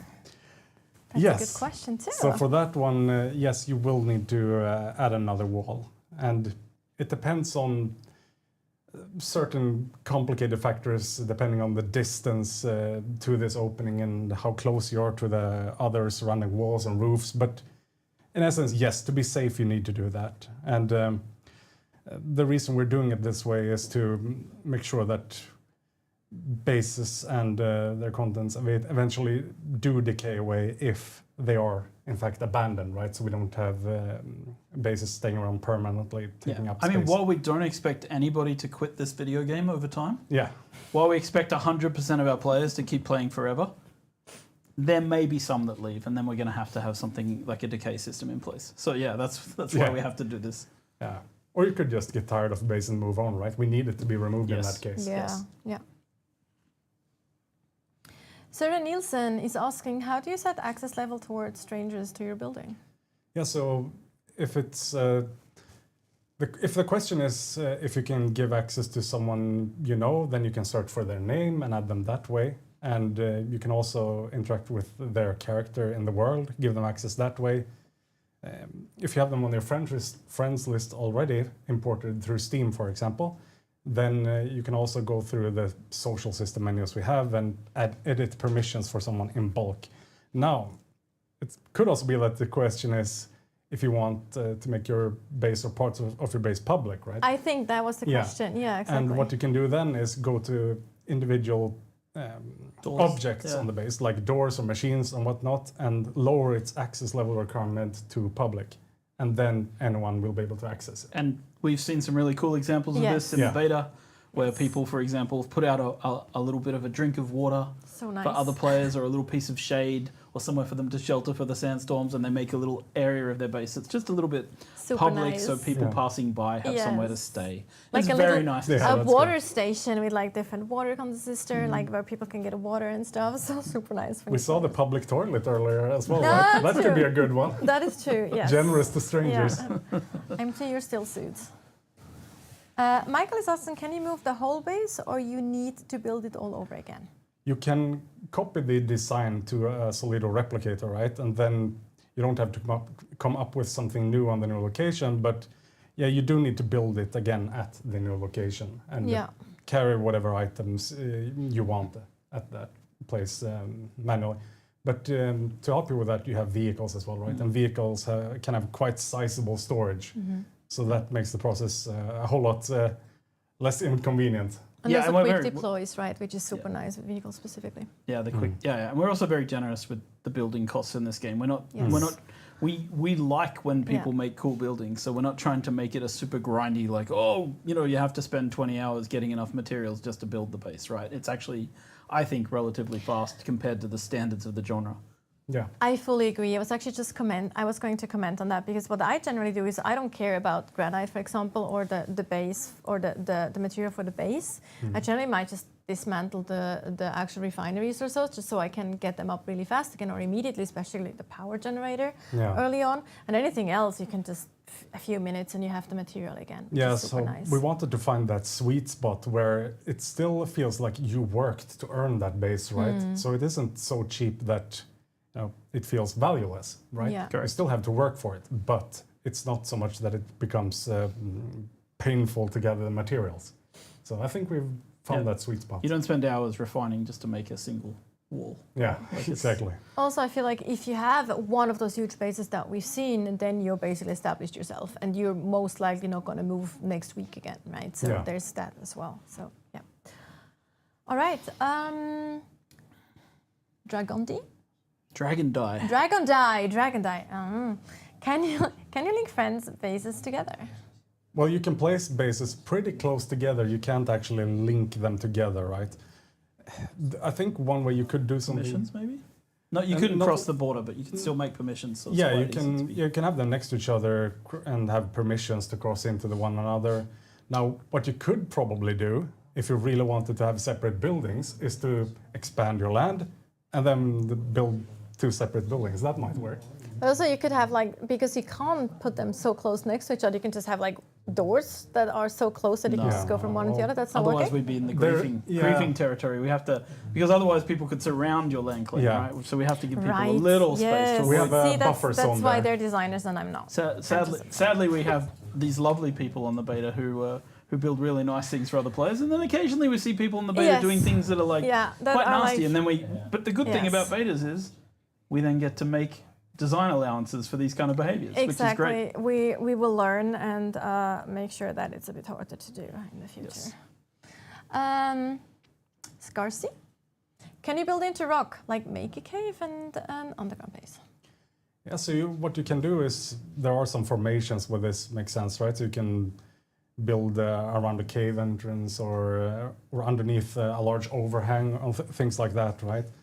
And you also have quite a lot of allowance for building so that your walls stick into rock and things like that, right? So, but yeah, we don't allow you, most of the cave spaces in the world are actually spaces where NPCs live, right? And so you can't build over the top of NPC camps.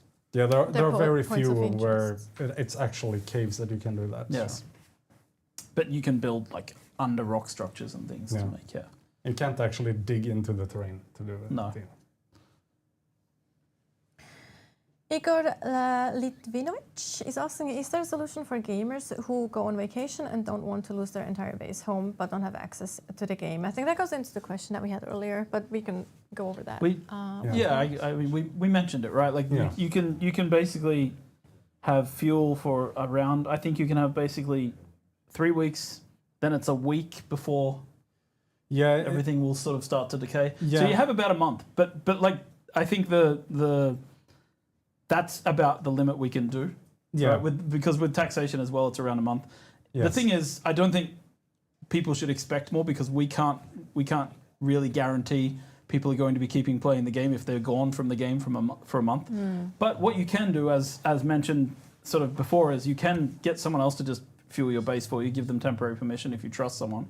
The other thing you can do is you can take a snapshot of your base as a blueprint, and you can store all of these items in the bank, which is by the exchange we talked about earlier. So there's a bank where you can put things. So you can put your best items away, leave the game for a year.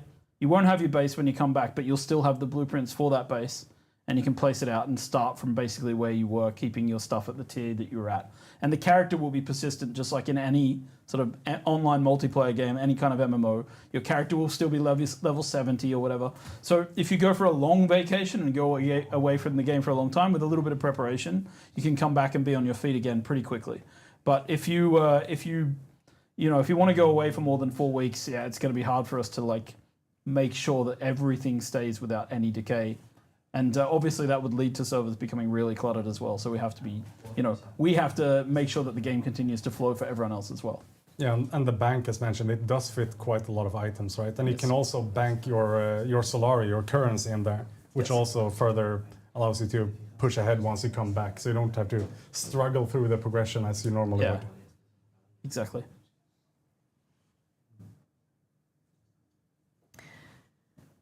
That was the last question, potentially? I can't hear you. My in. I can hear him. He said that was the last question. It was the last question. Yeah, my in-ear doesn't work anyway. He said that was the last question, and also pineapple does not belong on pizza, and he's been wrong all this time. No one is asking you about pizza. He's been wrong the whole time. No one is asking you about pizza toppings, ever. That's one area. Your input doesn't count. What? One area. Look at how fat I am. Of course my opinion on food counts.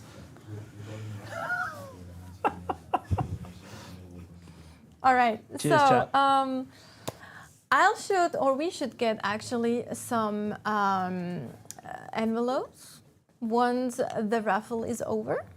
And we will go from this side. We will have envelope for you first, which will be the standard editions, then for you with the deluxe edition, and I will have the honor to announce the ultimate edition winner. But let me also already say thank you for your time, as always. It's always a pleasure to have you on stream.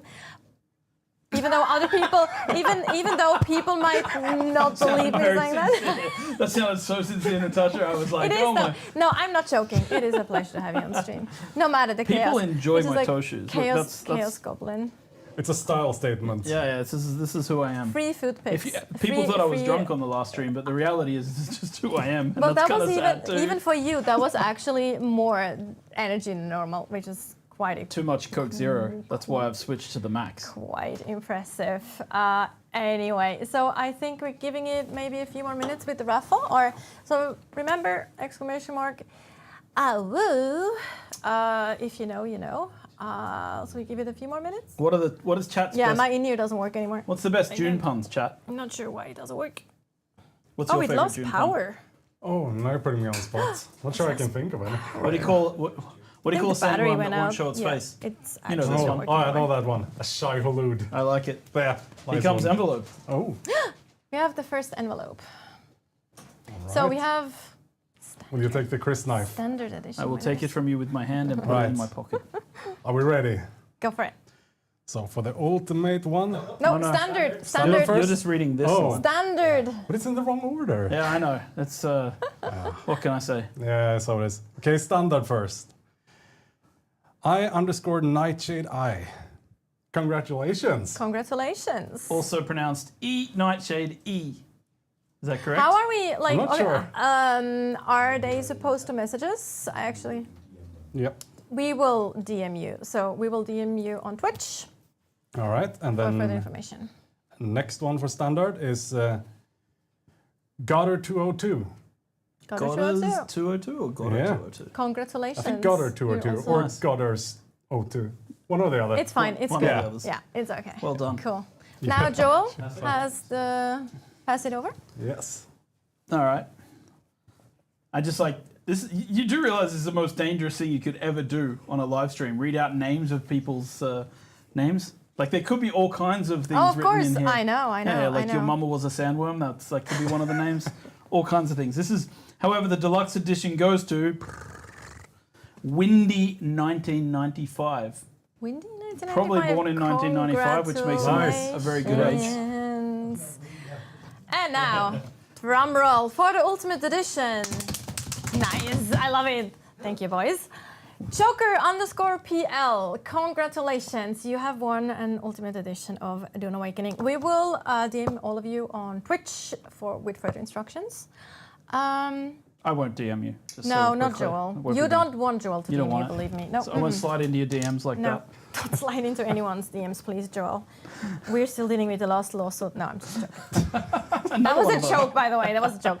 Anyway, now we're encouraging each other. That's not good. That's not good. Again, thank you so much for being in the stream. Again, we'll figure out if you're going to be on the next stream or not. If we let you out again for this one. I didn't Leo, insult always a pleasure. entire country. No, we this didn't. time. Yeah, that's. We call that improvement and progress. I didn't do my bad impressions. Anyway, so a few additional information. We will actually have an AMA on Reddit on the 6th of May at 4 p.m. CEST. But for those of you who can't be there, you actually will have the opportunity to go there already on the 5th of May. We will have a Reddit thread on the Dune Awakening Reddit where you can post your questions that we will answer in the EMA on the 6th of May. So take that opportunity to ask some questions to some of our lead designers, including Joel. Joel will be there to answer some questions as well. Yes. Again, remember to try to get a key for the beta. I saw that switch. It's totally fine to not be on my face. It's fine. Ignazi, you're good. Also remember to follow us on our socials, of course, join our Discord, Dune Awakening for everything. And thank you for joining us tonight. And I hope we'll see you again in our next stream.